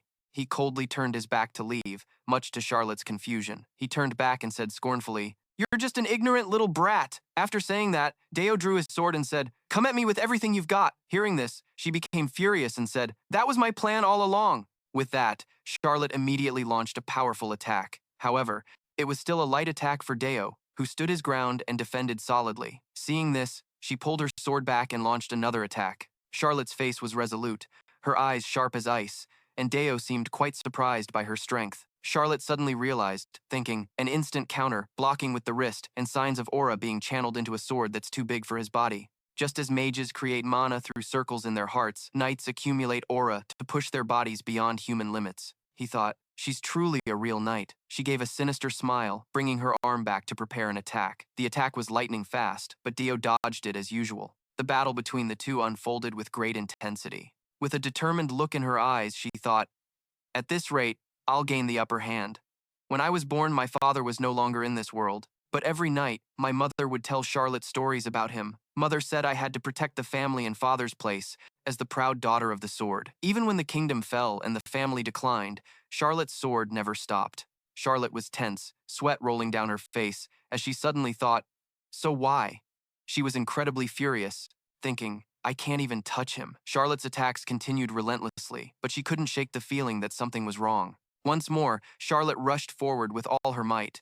She thrust her sword straight at Dio, but still couldn't get past his defense. Charlotte wondered, huh? Dio gently swung his sword, creating a light counterattack that sent her sword flying from her hand. Charlotte thought in a daze, am I really the Sword Saint's daughter? Her sword stuck straight into the ground, and she spoke in disappointment. Why can't I win? Dio calmly replied, because you are not the Sword Saint. Your pride in being his daughter isn't wrong, but as you are now, you can't protect your family from that man. The Sword Saint's blade is 10 times stronger than mine. Hearing that, Charlotte regained her composure and blurted out, then what should I do? What must I do? Deo said gently, I, Deo of the Sasser family, swear on my family's name to protect the House of O. Until the day you are strong enough to defeat him with your own hands, the Sasser family and I will be your shield. Charlotte was confused and asked again, why? He explained gently, because your sword is worthy, so become a sword for me and the Sasser family. She quickly wiped away her tears and said sternly, how could I possibly refuse? I, Charlotte O, swear upon my honor as a knight. Although it looked like a childish promise, that determination was enough to be considered an oath. That evening, in the Duke's office, it was decided that per Lady O's request, Charlotte would become a maid for the Sasser family. Len spoke in surprise, I didn't expect that the girl would accept without any hesitation. Did something happen between you two? Deo answered honestly. We made a promise, father. I swore to protect the O family on the Sasser family's name. He then asked, you didn't use the family name just out of pity, did you? He answered firmly, no, father. Len continued. Then what do you hope to gain from this? Dio explained, the sole bloodline of the Sword Saint. Her talent is extraordinary. We have sworn an oath to each other. What I want is for the new Sword Saint to raise her sword for our family. Len seemed satisfied with his son's reasoning and said, good. Dio thought to himself, the last bloodline of the Sword Saint is now under our roof. That's enough to deal that Brandon Bird a heavy blow. At that very moment, in the old capital of Theotonia, Mebuk, a shout echoed, damn it. A wine glass was smashed onto the floor, shattering into pieces. Brandon Bird angrily yelled, those arrogant fools dared to act first? The soldier replied, my apologies. He slammed his hand on the table and bellowed, you idiot, you couldn't even capture one little girl? The soldier said, we sent assassins, but they disappeared before they could reach the Sasser estate. We suspect that Charlotte O herself took them down. Brandon Bird closed his eyes, his face ferocious. He walked away, thinking, useless trash. Brandon Bird placed a hand gently on the table, thinking, how wonderful those times were, he remembered. The image of himself stabbing Deo in the back. Brandon Bird caressed his sword and said, don't you agree, my holy sword Durano, my lovely fiancé? Just wait a little longer. He schemed, I will create your perfect heir, no matter the cost. Brandon B. ordered them to contact the Thieves Guild and send people to the duchy's territory. He gave a scheming smile. Pay any price, just bring that girl Charlotte back here. During her time getting used to the ducal castle, Charlotte had diligently received rigorous training to become a maid and sparred daily with Dio. In the middle of the sun-drenched training grounds, Hamut said loudly, "Are you ready?" Deo, holding a sword, smiled confidently. "Of course." Meanwhile, Charlotte's expression was still very determined. Helmut smiled gently, his eyes calmly closed. "Well then." As Dio and Charlotte crossed swords when Helmut said, "Begin." Dio's swordsmanship was incredibly proficient. Charlotte's expression remained fierce as she faced him. He continuously slashed at her. As the situation intensified, Charlotte struggled to parry his blows. Helmut watched their match intently. He thought to himself, "Is this really a children's sparring match? They haven't even become knights yet." The fight was intense, but that killing intent and speed. Damn. Suddenly, Deo's gaze paused as he pulled up his scarf. Before Charlotte's eyes, he was pulling the scarf over his face. Her pupils sharpened, preparing to strike. Just as Charlotte's and Deo's swords were about to clash, Helmut stopped them. "Excellent." He praised them calmly. "You fought well, Lady Charlotte." Her face scrunched up. "Don't flatter me." "Where did I go wrong, Sir Helmut?" he slowly asked. "My lady, do you know the most fundamental principle of wielding a rapier?" She hesitated. "It's stabbing, right?" Helmut shook his head. "No, the core is in your legs, your footwork. Young Master Deo dodged your thrust and closed the distance. At that moment, you should have retreated to find an opening. Bending your arm with a rapier kills its greatest strength. If the blade isn't steady, all your accuracy is lost. To be honest, you need to tear down and rebuild your entire foundation from scratch." Charlotte was shocked. "What?" Helmut continued. "I've been watching for a while. Your stance and footwork are too sloppy," she grimaced. "That's because I've never had a proper teacher," Helmut said slowly. "Now that I'm here, we'll fix that awkward thrust of yours." Her face turned red with embarrassment. "Awkward!" He laughed heartily, patting her head. "I'm just teasing. You're too cute, my lady." Dio watched and thought, "I wonder how fast she'll grow under the tutelage of Helmut, the strongest sword grandmaster on the continent. I'll have to work harder so Charlotte doesn't catch up." The process of creating a mana circle was fairly similar. You had to feel the mana flowing in your heart, wait for a stable mana circuit to form, then engrave that mana circuit into a complete magic circle. The problem is that this process can take decades, Sevia asked curiously. "You've already completed your second circle?" Deo nodded. "Yes. In this world, the rotation speed of a mana circle is measured by rotations per minute. A one-circle mage typically has 300 rotations per minute. Current stats: first circle, 2000 RPM, second circle, 400 RPM. To open a new circle, you need at least 300 RPM, which means I already qualify for a third circle. Now that I have two circles, let's test it out. Reinforce a basic bullet, increase the bond between the ice bullet's molecules to increase its size and hardness, and simulate a large caliber barrel to amplify the rotation count and firing speed." On Dio's fingertip was the magic for an armor-piercing round. The power he was unleashing was incredibly fierce, with a brightly glowing explosive energy swirling powerfully at its center. A hole was blown through the wall in front of him. "Damn, has firing an armor-piercing round always been this easy?" Sevia clapped in praise. "You learned so quickly." Deo respectfully and politely said, "It's all thanks to you, Master. From saving the knights from the monsters to Charlotte's development, a child who knows how to use power correctly." Deo was lost in thought about her. Her talent was terrifying, but it actually inspired more trust than fear. Sevia hugged him comfortingly. "You truly are a disciple to be proud of." Deo's cheeks suddenly turned as red as a tomato. He thought nervously, "This is a little too close, isn't it?" At dawn in the courtyard of the ducal estate, Deo thought with a frown. "Just now, Master startled me. She probably still sees me as a child. I need to focus. Now is not the time." His expression changed, becoming serious again. "Time to train." In the middle of the courtyard, a giant wall of ice suddenly appeared. An ice wall rose up as a powerful stream of light shot from Deo's palm. Chunks of ice were launched like a volley of bullets, ice bullets, one after another. They transformed into round ice bullets like water orbs, the crystals exploding and releasing powerful energy. Deo stood firm, controlling and blocking the incoming water orbs. He smiled from behind an ice shield. "Next time, I'll try slag bullets." Suddenly, a voice from a distance cut through the air. It was Charlotte, her face covered in sweat. "Are you also training here?" Deo nodded. "Yes. Are you as well, Lady Charlotte?" she said softly. "I'm just practicing the footwork Sir Helmut taught me," Deo asked. "You like swordsmanship, don't you?" Charlotte stammered. "Huh? Oh, yeah." For a few seconds, neither of them spoke. Then she broke the silence.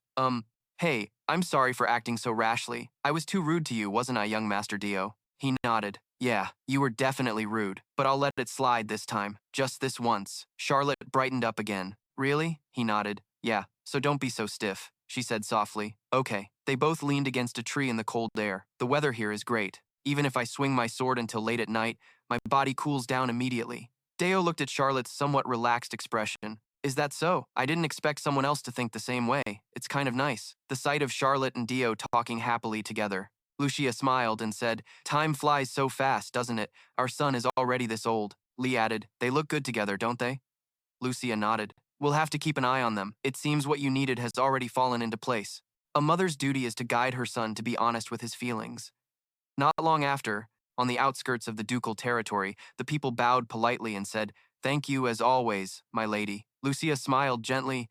It's nothing. Please continue to take care of your health. The slums, where beggars and the homeless stood all over the streets, Mother would personally come to hand-deliver aid to them. Every week she would bring food, necessities, and help with employment. Dio watched her and thought, starting this year, Charlotte and I will also go with Mother. Over here, Charlotte was in a hurry. What's wrong? Little one? A boy in commoner's clothes pulled her hand. Help me, please. The boy looked at Charlotte and cried out desperately. My mom's in critical condition. The boy sobbed uncontrollably, shouting loudly, please help me. Deo ran after Charlotte and the boy, thinking to himself, this is extremely suspicious. Leaving the night escorts behind and running into a complex network of alleys, not asking an adult but targeting only Charlotte, is suspicious enough. There was a figure on a rooftop watching Deo run below. I saw him. That guy is from the Thieves Guild, probably sent by the Sword Saint. I knew it. Their target is X-Lot. But isn't this a bit too obvious? The boy stopped and said, wait a moment, I'll call my mother. X-Lot hesitated. Huh? Oh, okay. Suddenly, a man slowly walked out, smiling. My, what are noble children doing in a dangerous place like this? We only have business with that little lady, so I advised the young master to just go home quietly. If you try anything here, you'll get hurt. He smirked sinisterly and declared loudly, I, Del Saxon, have sworn to protect the daughter of House OH from thugs like you. Gian chuckled mockingly. Oh my, how chivalrous. But you'd be better off taking a look at the situation. It seems like you need life to knock you around a bit, to get some experience. X-Lot turned back in fear and whispered, Del, I don't have a sword. He smiled reassuringly. It's okay, don't be afraid. This is the perfect opportunity to test out my new shadow form technique under the guise of legitimate self-defense. Gion's entire group rushed toward Del and X-Lot from all sides. He quickly controlled his power, pulling the whole group in. There! Gian furiously shouted and cursed. Dodge it, you idiots! Del smirked to himself. He noticed quickly, his level must be pretty high. His vortex, with its incredibly powerful dark purple glow, trapped them. The entire group was caught and couldn't escape. No, this was all part of Del's plan, a new shadow form technique he'd just discovered after setting 2 rings to transform shadows into a kind of parasite, which would then move on their own and turn the targets into zombies. Gion's expression turned fearful as he witnessed this. His men were being taken down easily by the vortex one by one. What is it doing? Suddenly, a giant man appeared, rubbing his stomach behind Del. The giant growled loudly, so hungry, so very hungry. The men caught in the vortex cried out in fear, it's a zombie! Finally, Gian yelled, what are you waiting for? Kill it now! He gritted his teeth in anger. Even the son of Duke Saxon will die from a single slash! Gian's feet moved as he gathered momentum to jump, moving so fast his figure became a blur. A green light emanated from the palm of Gian's hand. No one can block my cursed assassination art in an alley like this. But Del's dark magic barrier blocked his projectile. Damn it! Surprised, Gian gritted his teeth, readied his sword, and leaped from above. The barrier suddenly opened a small path. A continuous stream of water orbs, like double-barreled 12-gauge bullets, shot into Gian's body. They flew at high speed, piercing through his body as blood splattered everywhere. X-Lot, hiding behind a wall, watched Del worriedly. The giant was frantically devouring Gian's men. Del watched him struggling to stand. He wouldn't die from a single shot. Aura users are very tough. Blood trickled from Gian's mouth as his eyes sharpened. Not yet. Just as he finished speaking, Del's dark power slashed Gian's body to pieces. The giant was still frantically digging its sharp nails into the men, blood raining down incessantly. Hungry, so hungry. Del coldly retracted his dark power. X-Lot. He looked at her, cowering in a corner. Are you okay? She stammered. No. The last remaining man ran up after witnessing his comrades get wiped out. He had just taken a single step when a blue light pierced through his ankle. He screamed in agony, but Del remained completely unfazed. Ah, help me! He turned back, writhing on the ground. I'll tell you everything I know, Del said sternly. Everything you know? The man stammered. Yes, I'll tell you everything. So, Suddenly, just as he finished speaking, a water orb pierced through his forehead. Dell's expression was one of boredom. I've lost interest. The last remaining man from the group was also easily eliminated by Dell. Exak Lot looked around frantically, saying in a terrified voice, "This is," he continued, "this is the true face of House Saxon, that people fear, and it's also the power that will protect you." Dell asked, "How does it look up close? Are you scared?" Exak Lot nodded. "A little, but it's okay. You fought to protect me, right?" She had once kneeled before him. "I made my decision when I took my oath. If your family will be my shield, then one day I will offer my sword to you. Thank you for teaching me what a true future is. I will become even stronger." Dell looked astonished by her words. His expression changed. Part of the reason Dell took Exak Lot in was because of his regret regarding Uncle Do 24 years ago. He slowly extended a gentle hand toward Exak Lot. Dell smiled, thinking, "So, for Exak Lot to choose to become Dell's sword." She smiled happily, blushing, and reached her hand toward him. Exak Lot thought, carries a deeper meaning than Dell might realize. Meanwhile, at the estate of Count Bran, the old man was fuming. Bran's expression was incredibly grim. "Damn it, I know that inviting the Count here was difficult, but I have to invite you to the Saxon Duchy." Len's tone was stern. "For the sake of the friendly respect between our two houses, please do not refuse this invitation," the old man said angrily. "This is a summons from the Dark Duke to demand accountability, and not even the great sword saint can defy the order." A few days later, at the Saxon ducal castle, the Duke sat on his throne and said slowly, "I'm pleased that the Count has taken the trouble to come all this way." Bran stared fearfully at him without looking away. The Duke continued, "I didn't expect you to arrive so soon. Please forgive our humble reception." Bran awkwardly placed a hand on his chest. "Nothing is more urgent than a summons from your grace, the Duke." The old man's gaze shifted to Dell and Exak Lot. "These brats!" After the commotion in the duchy, an atmosphere of concern spread throughout the empire, especially since it was a kidnapping in broad daylight. "I believe I know why you've called me here, but as the sword loyal to the Emperor, how could I possibly be involved in such a shameful incident?" A dark power with a black and purple glow flew towards Bran. The old man tried to resist it with his sword. "What is this wind?" The bodies of his two subordinates began to wither. "Huh, my lord, the two subordinates' body parts were being incinerated. Please spare us." Bran retreated in fear. Not even the holy knights of Magdalene could resist this. He looked around, terrified. This magic is... He coldly activated a magic circle with a black and purple glow. High-level dark magic, void storm. Bran yelled, "Duke!" The Duke commanded sternly, "Kneel, sword saint," the old man said harshly. "Does the Duke understand the gravity of his current actions?" The Duke continued coldly, "I advise you to listen carefully, Count. There won't be a second warning." Bran gritted his teeth in anger. He thought in fear, "Damn it, it's true the Dark Duke has a point," but Bran's knees buckled. "I never thought he'd go this far," the Duke said in a commanding voice. "As you know, I called you here for the sake of peace, but if you dare lay a hand on the children of House Saxon again, I will wipe out every last remnant of House Brandon Bird. I demand you carve this into your heart. You must be tired from the long journey. Why don't you go rest and warm yourself up, Count?" The old man lowered his head and said in a small voice, "I am most grateful for the Duke's generosity, but unfortunately, the situation does not allow me to stay." "My stay in your territory any longer," Len nodded. "Understood. Then I'll pray for your safe journey home." Deo smirked sinisterly. "What father showed Count Brandenburg, one of the Emperor's most loyal retainers, will be seen as the spark that will turn the Empire into a torch.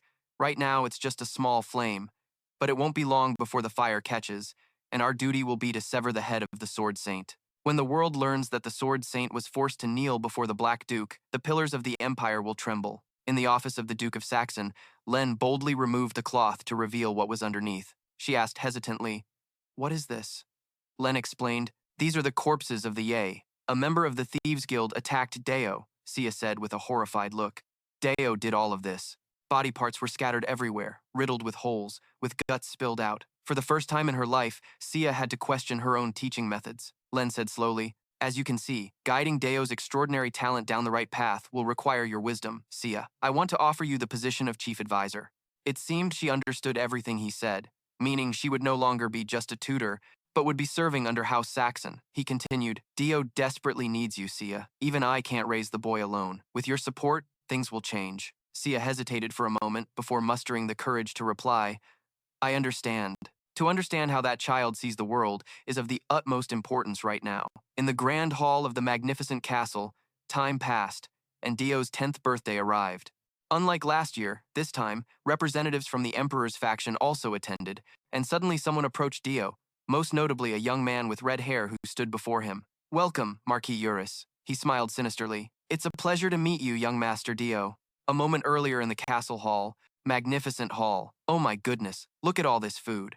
Wow, this is truly befitting of the Saxon family. What a beautiful sight. It's hard to believe we're in the northern region. Ha ha, that's right. Worrying about the ducal territory being so far from the capital was unnecessary after all. Meanwhile, Deo stood listening intently to every word the guests said.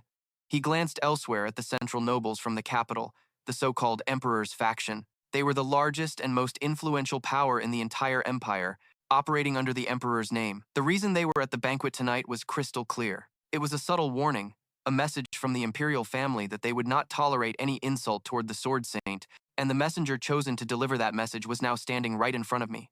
Eurus bowed formally. You must be young Master Deo. He is Marquis Crimson Eurus. A pleasure to meet you, Deo thought. He's the master of the Red Magic Tower, a seeker of flame, fury, and power within the confines of order. The mages of the Red Magic Tower are renowned throughout the empire for their fanatical belief that might makes right, and thus they have never hesitated to become the enforcers of mad ambitions. I myself was once the subject of all sorts of modification experiments by the Red Magic Tower, Eurus declared. The prodigy of House Saxon. I've heard you possess a magical talent that is unparalleled in the entire empire. Rumor has it that to protect your family's knights, you single-handedly wiped out an entire horde of orcs at just 9 years old. Deo flashed a confident smile. Truly the son of the Duke. He also bowed politely. I hope you have a pleasant evening. Having a big birthday party every year like this is really exhausting. Honestly, I'd rather be training with Scott right now, but she's serving as Elena's handmaiden. And if rumors spread that the Sword Saint's daughter is sparring with me, I fear it would bring disaster upon her. Suddenly, a piercing scream came from behind Deo. Petro shouted threateningly, Stay still, you shameless wench. Deo frowned. That scream, could it be? Deo started running toward the commotion. There, Y was sobbing. Please, sir, I beg you. I belong to House Saxon, Petro angrily retorted. A lowly maid like you dares to invoke the Duke's name? Everyone's busy celebrating the young master's birthday, right? Instead of wasting time standing around, wouldn't it be more fun to have some fun with a woman? If you resist again, I'll slit your throat. He started to press Y against the bushes. Just be a good girl and obey. Deo suddenly appeared from behind and demanded, What do you think you're doing? The man, startled, stammered as he turned around. Young Master Deo. Petro, holding a knife, backed away.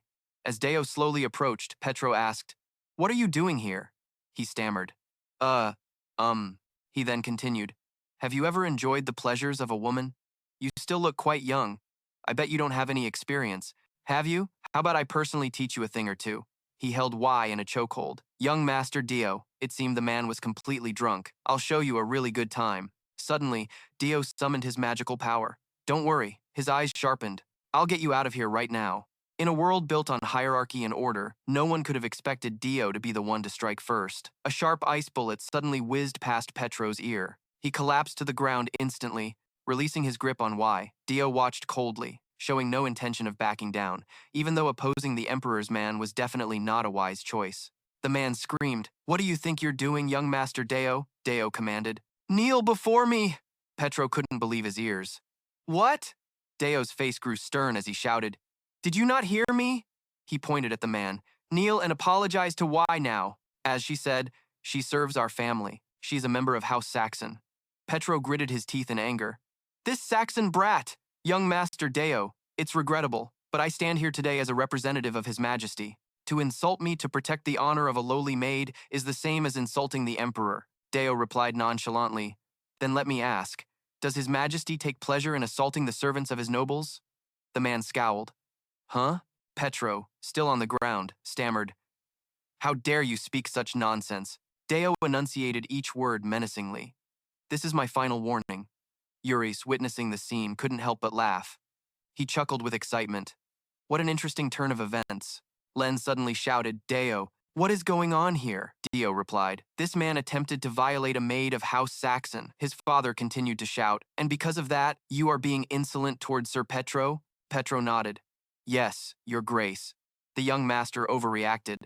Deo still refused to back down, yelling, Did I give you permission to stand? The esteemed guests from the capital all have the great responsibility of acting on His Majesty's behalf. Yet this man dared to commit a disgraceful act, attempting to assault a lowly maid, and with his own hands tarnished His Majesty's reputation. Therefore, I could not stand idly by and let such a shameful act go unpunished. Eurus suddenly burst out laughing. Ha ha! Well said. What a clever boy. Indeed, every word you have spoken is the truth. Just think, someone entrusted with a mission on behalf of the emperor, yet he commits such a despicable act with a maid. Petro was terrified, Lord Eurus. A scorching flame appeared in his palm again. Petro's face went pale with fear.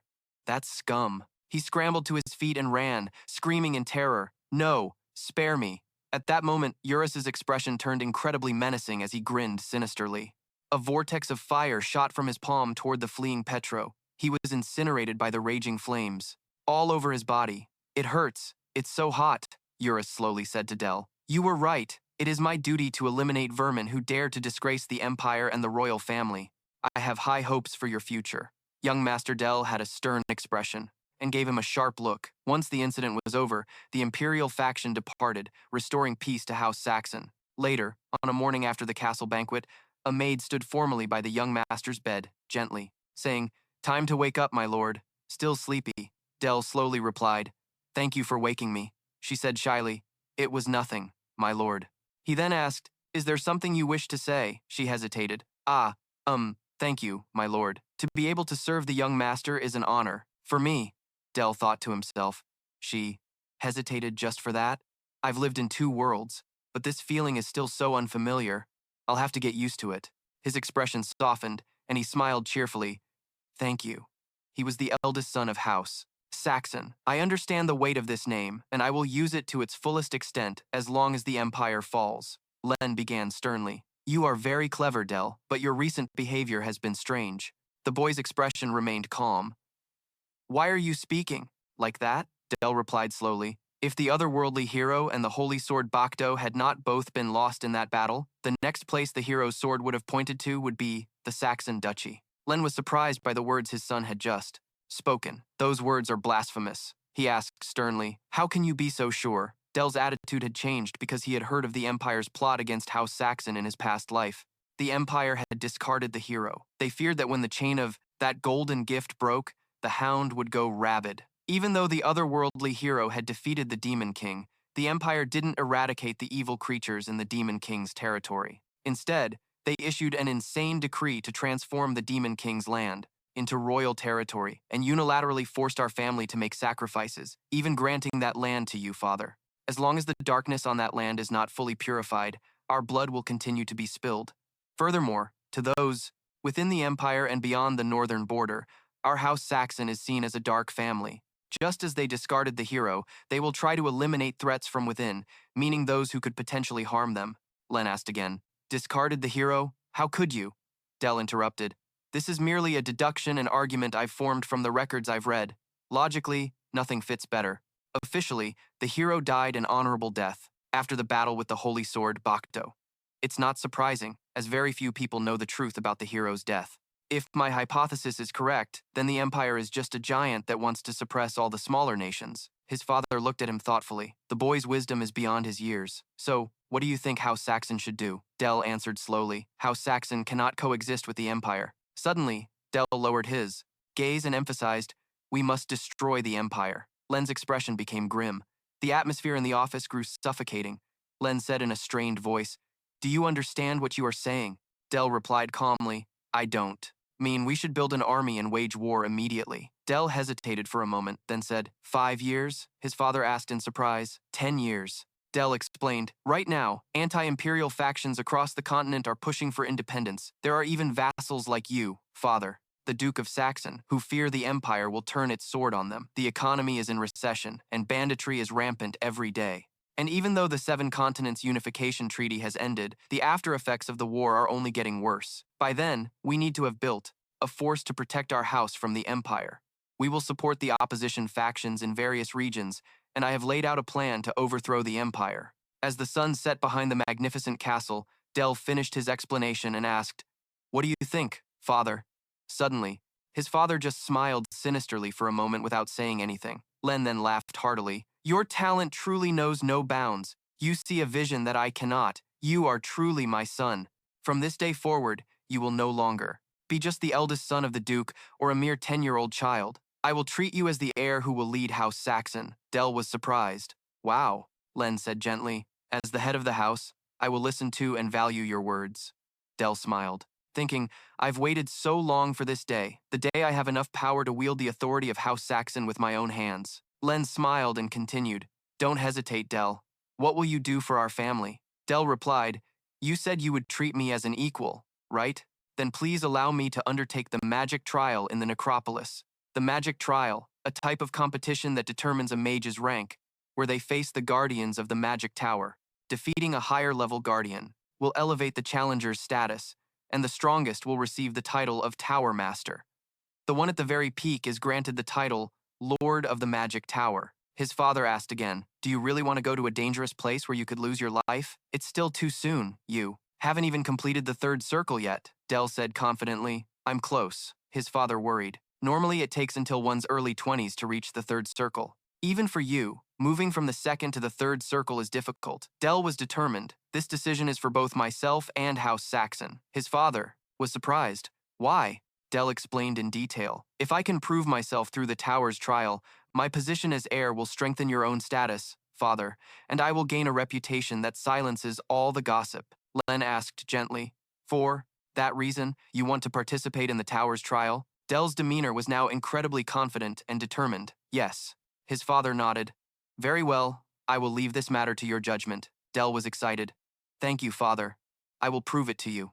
A few days later, in the vast city of the dead, Necropolis, people were already waiting at the city gates to welcome them. Someone stepped out of the carriage of the Duke of Saxon. They had arrived. The servants bowed respectfully. It is an honor to welcome the Black Duke. Dell, standing beside him, had a grim expression, thinking, Did I overdo it again? Whispers began to spread. Look, it's the Duke of Saxon, and young Master Dell is with him. Haha, I heard he's an unprecedented magical genius in the Empire. Is that true? But he doesn't look so well today, does he? Hey, I'm serious. I heard his swordsmanship is on par with the knights in the ducal household. Velich sneered. Ridiculous. What a joke. I, Velich, the valedictorian of the Academy, am the one destined to conquer this tower trial. Tom chimed in. That noble looks so frail he'd probably fall over with a single touch. Eris appeared and bowed respectfully, requesting an audience with the Tower Master. Len said gently. It's been a while, Eris. She smiled. It is an honor to serve you, young Master Dio.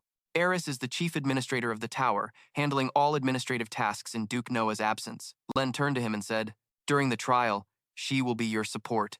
He nodded. Yes. Father. Dio approached cheerfully. I'll be in your care, Eris. She guided him. Yes, young master, please follow me. There are a total of 59 graduating students waiting for you, all of whom will participate in the trial with you. A door suddenly opened before him and Eris, revealing countless people inside. These were the competitors for the tower trial. Greetings to all present here. I am Eris, the tower's chief and general administrator. I will now explain the first trial of the Noah Dark Magic Tower. Please check the necklace around your neck. It is a life necklace. This trial is a survival-style competition, a battle of life points. Each necklace contains a protective shield magic to defend its owner and holds 1 life point. When you land a hit on an opponent by controlling the undead scattered across this battlefield, the opponent's necklace will activate its shield and then shatter, meaning they are eliminated. The attacker who lands a valid strike will gain 1 life point on their necklace. Any participant who accumulates a total of 3 points will advance to the next floor. Finally, anyone who uses a magical artifact will be considered cheating and immediately disqualified. Deo thought, so those are the rules. A quick and efficient way to weed out the weak. Suddenly, his gaze sharpened. But then, Velich suddenly shouted, That monster over there, he's so young and already a third circle mage. I told you, we should take that monster down first, Tom asked hesitantly. Are we even allowed to attack him? Felix reassured him. Don't worry, the moment we stepped in here, we all became opponents. Deo smirked to himself. He's pretty confident. Let's see if his skills match his words. The group of students opened their magic circles in unison, aiming them at Deo as the trial began. Velix began to wave his palm, gathering power. He summoned the undead that materialized before them. They grabbed their weapons and charged toward where Dio was standing. A large undead leaped to attack him from above, but he quickly created a dark shield to block the blow. They were stunned by Dio's reaction to the current situation. Behind him, a massive undead, many times larger, appeared. Since when? The giant undead stood firm, letting out a loud roar as it unleashed its power. Velix watched as his own undead was frozen solid. This is water-type magic. The undead giant leaped forward with its sharp claws. Don't tell me he's a dual-element mage. Since Velix's undead was frozen, Dio's undead easily took it down in a single strike. Velix roared, "How dare you touch my undead army?" The giant undead wrapped an arm around Dio's body protectively. He laughed and said, "It's useless. I've reinforced them with ice armor." Deo continuously controlled his undead, making them fight fiercely. Velix pointed, "Isn't using water-type magic against the rules? We're only allowed to use necromancy and undead control magic. All other types of enhancements are forbidden." Deo replied, "True, but there's no rule that forbids me from reinforcing my undead with ice magic, is there? If the trial hasn't been stopped, then it seems I'm correct." Velix showed no signs of stopping. "You too, block those undead and focus on attacking him directly. Keep summoning more undead from the magic circle. Overwhelm him with numbers." Dio's expression changed. He hesitated, thinking it over. Using old magic is also forbidden. He carefully observed each undead that was trying to attack him. In that case, suddenly, Dio took off running. This is the only way. He easily broke through with incredible speed. Deo's demeanor was not fearful but extremely confident as he charged straight ahead, dodging the undead's attacks in the blink of an eye. He gripped a sword tightly in his hand. Got it. Successfully disarming it, Dio used his other hand to land a powerful punch on its arm. He quickly grabbed the massive weapon, planted his feet firmly, and swung the sword in a fierce counterattack. Tom was horrified. "No way! My undead soldier was cut down that easily?" Velix's jaw dropped. That sword isn't normal. He reforged bone to reinforce the blade's durability. A purple aura glowed around the sword. The undead began its attack by slamming its sword into the ground. But Deo quickly leaped out of the way, flying into the air. His face showed immense confidence as he fought, and the undead was easily defeated with a single strike from him. Velix grimaced. "He even defeated my last undead." "A mage, who's that skilled with a sword?" Deo took everyone down in an instant, and then approached Velix. He stammered, pleading, "Please, young Master Deo, I surrender." Deo laughed excitedly. He continued to laugh and said loudly, "Come on, it's not like you'll actually die, so what's there to be afraid of?" As soon as he finished speaking, Deo struck him on the head with the flat of his sword. Velix, dazed with a lump on his head, muttered, "You monster." Everyone watching from above cheered. "We have the results! Young Master Deo has passed the trial by himself with 60 life points." Deo looked up with a proud expression. "Watch closely. This is just the beginning for me." The second-level tower trial was to defeat a guardian creature called a flesh golem. Usually the surviving participants from the first level would team up to defeat it, but the one who broke that tradition was Dio. I eliminated everyone already. The rules were also different from the first level. Now all types of magic could be used, but the rule against using artifacts still applied. That's more than enough for me. This is the perfect opportunity to test the limits of the third circle. The golem threw a devastating punch at the ground, causing it to explode. It paused for a few seconds, as if waiting for the dust cloud to settle with a triumphant smile that said, "I'm the best." To its surprise, Dio's magic appeared, completely enveloping its sturdy arm. The golem's face went blank, while he stood majestically amidst the rubble without a single scratch. Dio cast a dark magic spell with a victorious smirk, accelerated decay. Len watched from outside with curiosity. Eris was there too, praising him in awe. The young master's magic is truly unusual. Why did he choose to make it decay instead of destroying it outright? Dio silently watched the creature's body golem perish, thinking to himself, in my past life, when facing this type of monster, this strategy had both high precision and firepower. It was called biochemical warfare. He withdrew his magic, covered his nose with his hand, and clicked his tongue in disgust. It stinks. I wonder if they understand what they're witnessing. The gruesome process of biochemical warfare is now being simulated through dark magic. That day, Deo passed even the 10th level test, setting a new record. He was given 4 days of rest before reached the 11th trial. Meanwhile, to recover from the massacre on the first level, a retrial was granted for the other 59 candidates, excluding Deo, of course. That same night, after the trial, Deo was standing dazedly by the fountain. Suddenly, someone called to him from behind. "Deo, you did an outstanding job." Upon seeing her, Deo joyfully exclaimed, "Master Sephia, it's all thanks to your teachings." Sephia nodded in satisfaction. "Hearing you say that makes me very proud." Right after she said that, Deo seemed to freeze, as if something was caught in his throat. Master Sephia, will you go on a date with me?" She was so surprised she had to repeat the word, "a date?" While she was flustered, Deo suggested, "There's a festival going on downtown. Let's go. Sephia was at a loss. She had no choice but to indulge him. All right then, let's go, she thought to herself. A date? It's not entirely wrong. Goodness, Deo must have misunderstood the word date. On the other hand, he was thinking something else. Is this what they call having ulterior motives? At the festival in the city of Necropolis, amidst the bustling crowds, they found a quiet corner. Sephia asked Deo, "The trial was difficult. You must still be tired." He shook his head and replied, "I'm fine. Besides, I still have a few days before the next one." She smiled, gently. "Is that so? That's good then." As they were talking, they both suddenly paused, the atmosphere becoming unusually quiet. To ease the tension, he changed the subject. "The moon is beautiful tonight, isn't it?" Sephia looked up in the same direction, agreeing. "It really is." He let out a frustrated sigh, suddenly at a loss for words. But this silence was quite comfortable. It had always been like this with Sephia. Maybe it was because she had trusted him from the beginning, but he was increasingly wanting to get closer. A few days ago, on the day Deo reached the third circle, he finally understood what it meant to face his inner world. Deo's nose started bleeding from overexertion, and he pinched it shut, determined to break through the limit. I have to overflow the mana from the second circle. Only by withstanding the mana riot can I maintain the third circle. The interlocking magic circles gradually appeared. Suddenly, a silver sword emerged from the depths of his soul, bursting from Deo's heart. He looked at it with a thoughtful gaze. This black sword, right now, Deo was standing in the middle of a snowy landscape. He looked around, searching for an answer. This place is... Suddenly, Sephia's voice echoed in his mind. "When you meditate deeply, your inner world will open." He lowered his head, understanding her meaning. So this is it. This is the inner world, Deo's world of perception. There was originally nothing here, just an absolute void. And in that empty world, Master Sephia reached out her hand to me. Perhaps that's the reason. She was the one who brought light to my world. At that thought, the words tumbled out of his mouth. "Master, I like you." Sephia couldn't believe her ears and wanted to confirm. "What did you just say?" Deo put his hands on his hips and declared clearly, "I said I like you, Master." She chuckled softly, as deep down she still saw him as a child. Sephia bent down and hugged Deo tightly. "Is that so?" She replied to his words in a warm, deep voice. "I like you very much too." Deo had to accept her affection in a way he didn't want. "Thank you, Master. Living a second life really has its perks." A few days later, on a peaceful morning at the Deo family mansion, inside the 11th floor trial of the tower, Deo sulked to himself. Still no progress with Sephia at all. She probably just sees it as a childish crush from an 11-year-old kid. For now, I need to focus on the test. Eris announced that the trial format would be one-on-one duels, with the winner advancing to the 12th floor. He held a magic grimoire and greeted him. "It is an honor to face you, young Master Deo." He was the three-circle master, Anbak Rosen II.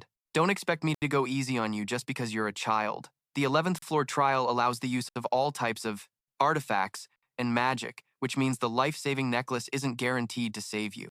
The artifact restriction has been lifted, so I don't have to hold back anymore. I'll crush him instantly to make an impression about the power gap. Before the referee could finish his sentence, the first move was unleashed, and the match began. Right at the start, Anbak launched a critical strike that Deo struggled to block. He even taunted him with a warning. "I'm not like those academy rookies you've faced. Your winning streak ends here." Anbak used magic to create multiple arrows aimed at Deo, a spell called Shadow Arrow. Annoyance was written all over Deo's face as the man continued to provoke him. "Let's see how you block this." Attack? With that, Anbak launched all the projectiles at Deo. He continuously dodged one attack after another and successfully got away. Deo was furious because he was cheating. Technically, attacking even a second before the signal should be a foul, but the judges gave no sign. They were curious about my abilities. This damn merit-based system. Deo finally concluded with a firm statement. "This is why I hate mages." After a series of attacks, Anbak began to chant some words for a summoning. "Arise, my creations. O ye who have sworn eternal servitude to me. Ye servants from a night deeper than the blood moon." It made Deo want to dig a hole and bury the guy for him. So cringe, what a ridiculous chant is this? But I'll admit, he's stronger than a normal rookie. Deo continuously dodged the attacks from the minions. Anbak slicked back his hair, already acting like he was the best. "How long do you plan on dodging? With just that, how can you ever beat me?" The lackeys charged. Their only target was Deo. He couldn't stand still any longer. His magic began to activate. Deo quickly sent all of Anbak's minions back to where they came from. He smirked, thinking that this time victory was in his grasp. "Are you out of tricks?" The magic he had been hiding was finally unleashed. The bodies of the minions swelled up and self-destructed. A series of explosions erupted, creating a chaotic mess that disrupted everything. Anbak didn't hesitate to declare, "Today, I am the winner, young Master Dio." The smile vanished from his lips, replaced by panic. Wait, since when? Where did he go? While he was frantically searching, a dark shadow rose up from behind him. Where is he? Dio appeared. Right there, mocking Anbak. You look pretty panicked. It was a clever sneak attack. The magic enveloping him was demonification. Fear was evident in Anbak's eyes after he spoke. But it'll take more than that to defeat me. From beneath his feet, a shadow fiend moaned. Hungry, so very hungry. Can we eat? Let's eat, let's eat, they begged while Deo wore an enigmatic smile. Please let us eat. Right after he gave his consent, it pounced. Fine, but don't get too full. The other students watching felt a chill run down their spines. Horrific screams echoed throughout the arena. It nearly devoured all the essence within Anbak's body. Looks like they were so hungry they got a little too excited. He frantically begged for his life. Please spare me. Seeing that, Dio wasn't completely heartless and ordered them to back down. The result was clear, and the announcer's voice boomed. The winner of the first round is Dio. He put his hands on his hips and whispered with his eyes closed, while the other opponents behind him trembled in fear. Now everyone turned pale, thinking about what would happen next. Who wants to go to the second round? No one wanted to face Deo anymore. I surrender. I still want to live. Deo smiled faintly, as everything was going according to plan. From the third round onwards, no one in the entire tower could match Dio. All his wins, except for the first round, were overwhelming victories. Dio continued to hone and shape his 3 magic circles while defeating one guardian after another. It wasn't until he reached the 20th floor that a formidable opponent appeared. This one was known by everyone as the Headless Knight, the warrior with no head. The Headless Knight was a creation of one of the Black Tower's masters, a completely different kind of opponent. Even for you, young Master Deo, you won't be able to climb any higher. Deo raised his hand, magic flowing from it. It would be boring if everything went as planned. Its milky white eyes shot open as if signaling the monster had awakened, and a wave of magic began to surge towards the knight. The atmosphere made everyone tense. What's going on? Down below, the knight, for some unknown reason, was bowing. Before Deo, look, everyone in the stands was utterly astonished. The Headless Knight was kneeling, but little did they know, something else was happening within Deo's mind. The knight respectfully offered its sword, leaving the decision to him. Deo didn't hesitate to give the order, finish yourself. And just like that, the battle ended without a hitch. Deo gave a wry smile to the knight, which was so loyal it abandoned its duty to protect. Suddenly, he realized the problem wasn't just that, oh crap. Deo looked up at the stands to see countless people frozen like statues. I probably went a little overboard. I mean, it's understandable, they're shocked. A creation betrayed its creator to swear loyalty to me, and that alone is enough proof that my power is on par with a Black Tower master, but I never intended to go that far. Not thinking about it any further, Deo left. I've proven enough. Time to head back, right? People behind him whispered. Where is he going? That's the exit, isn't it? Why is he leaving already? Deo told himself that although he could continue, there are limits he shouldn't cross. The levels above are a place even monsters fear, something no one has ever seen. And just like that, Deo's trial came to an end. Outside, all the students were lined up neatly, and with the tower trial over, the Magic Tower Master had arrived, and the entire Black Tower stood at attention as if for an inspection. Both nobles and tower masters expressed their loyalty, and every mage in the Black Tower showed their respect to the father and son duo. Thanks to Dio's outstanding performance, the Northern Territory once again united under the Duke's banner. A few days later, in the Northern Empire, the territory of Duke Saxon, knights were using all their strength to exterminate all the monsters. With a single unified assault, they nearly finished the job. As they attacked, they shouted their slogan, "For young Master Dio, for House Saxon." Having successfully completed the tower trial, Duke Saxon assigned Dio as the commander of the Orc Extermination Squad. Wherever his unit went, monsters were annihilated. It was a mission not typically given to a 10-year-old child. Yet, no one doubted Dio's leadership abilities. And just like that, the heir of the Black Duke gradually began to unify the North. Early one morning, a few days later, at his family's mansion, Deo stood and reported clearly, "Duke, we have killed 145 orcs." Len got straight to the point. Knight casualties? According to the numbers he reported, 3 had minor injuries, with no fatalities. Len asked further to confirm the facts. "Did you use magic to protect them?" Deo stated frankly, "No. This was purely the result of the swords of House Saxon." After finishing, He didn't forget to praise him. Well done. Hiomut turned and immediately boasted to the Duke. Duke, young Master Deo has really gotten used to commanding a large knight squadron. Deo humbly rubbed his head and declined the praise. It's all thanks to Sir Hiomut for teaching me. He recalled the past few months with excitement. Sir Hiomut had taught him swordsmanship, tactics, and military strategy. Hiomut placed all his hopes in him. At this rate, it won't be long before the young master can also lead. A territorial war. Though excited, Deo waited patiently. A territorial war? I'm always looking forward to the next stage. A while later, Charlotte was swinging her sword as if in a match, and her opponent this time was Deo. She continuously unleashed powerful spinning strikes, but unfortunately, he managed to dodge them in time. Not stopping there, Deo slipped behind her, leaving her no time to react. A second later, Charlotte managed to raise her sword just in time to block his thrust. The two fought from one end of the courtyard to the other, neither giving an inch. For a brief moment, Charlotte almost landed a hit on Deo. He offered her praise and encouragement. You've improved a lot. She looked visibly annoyed and didn't accept the compliment. I'm still no match for you, he laughed, amused. Am I teasing you too much? Charlotte was too frustrated to bother responding. After all, he was already a three-circle mage and had even cleared the second level of the tower. Since then, it's been young Master Deo. This young Master Deo that, doesn't it get tiring? Seeing her like this, Deo wanted to comfort her. Don't worry, he encouraged her. You'll get stronger too. Hearing that, Charlotte's face flushed red.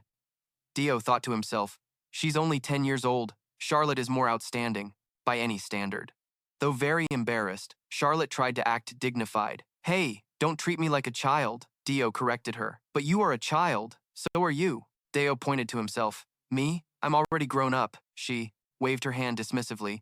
Yeah, whatever. Soon, their sparring match ended. Now, Hiomut sat across from Deo, setting up various game pieces. The pieces on the board for today's lesson immediately caught his eye. It was the tactic of the hammer and anvil. In battle, when the cavalry is positioned on one or both flanks, as if he already knew the answer, he spoke up. The key is for the cavalry to charge through the enemy's wing and surround them.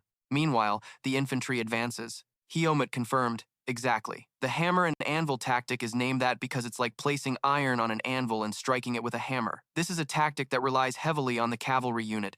Deo stroked his chin and thought, this is really only feasible. With the Black Knights, no matter the world, the fighting style is similar. Suddenly, he thought of something. Oh, right. How is Charlotte's training going?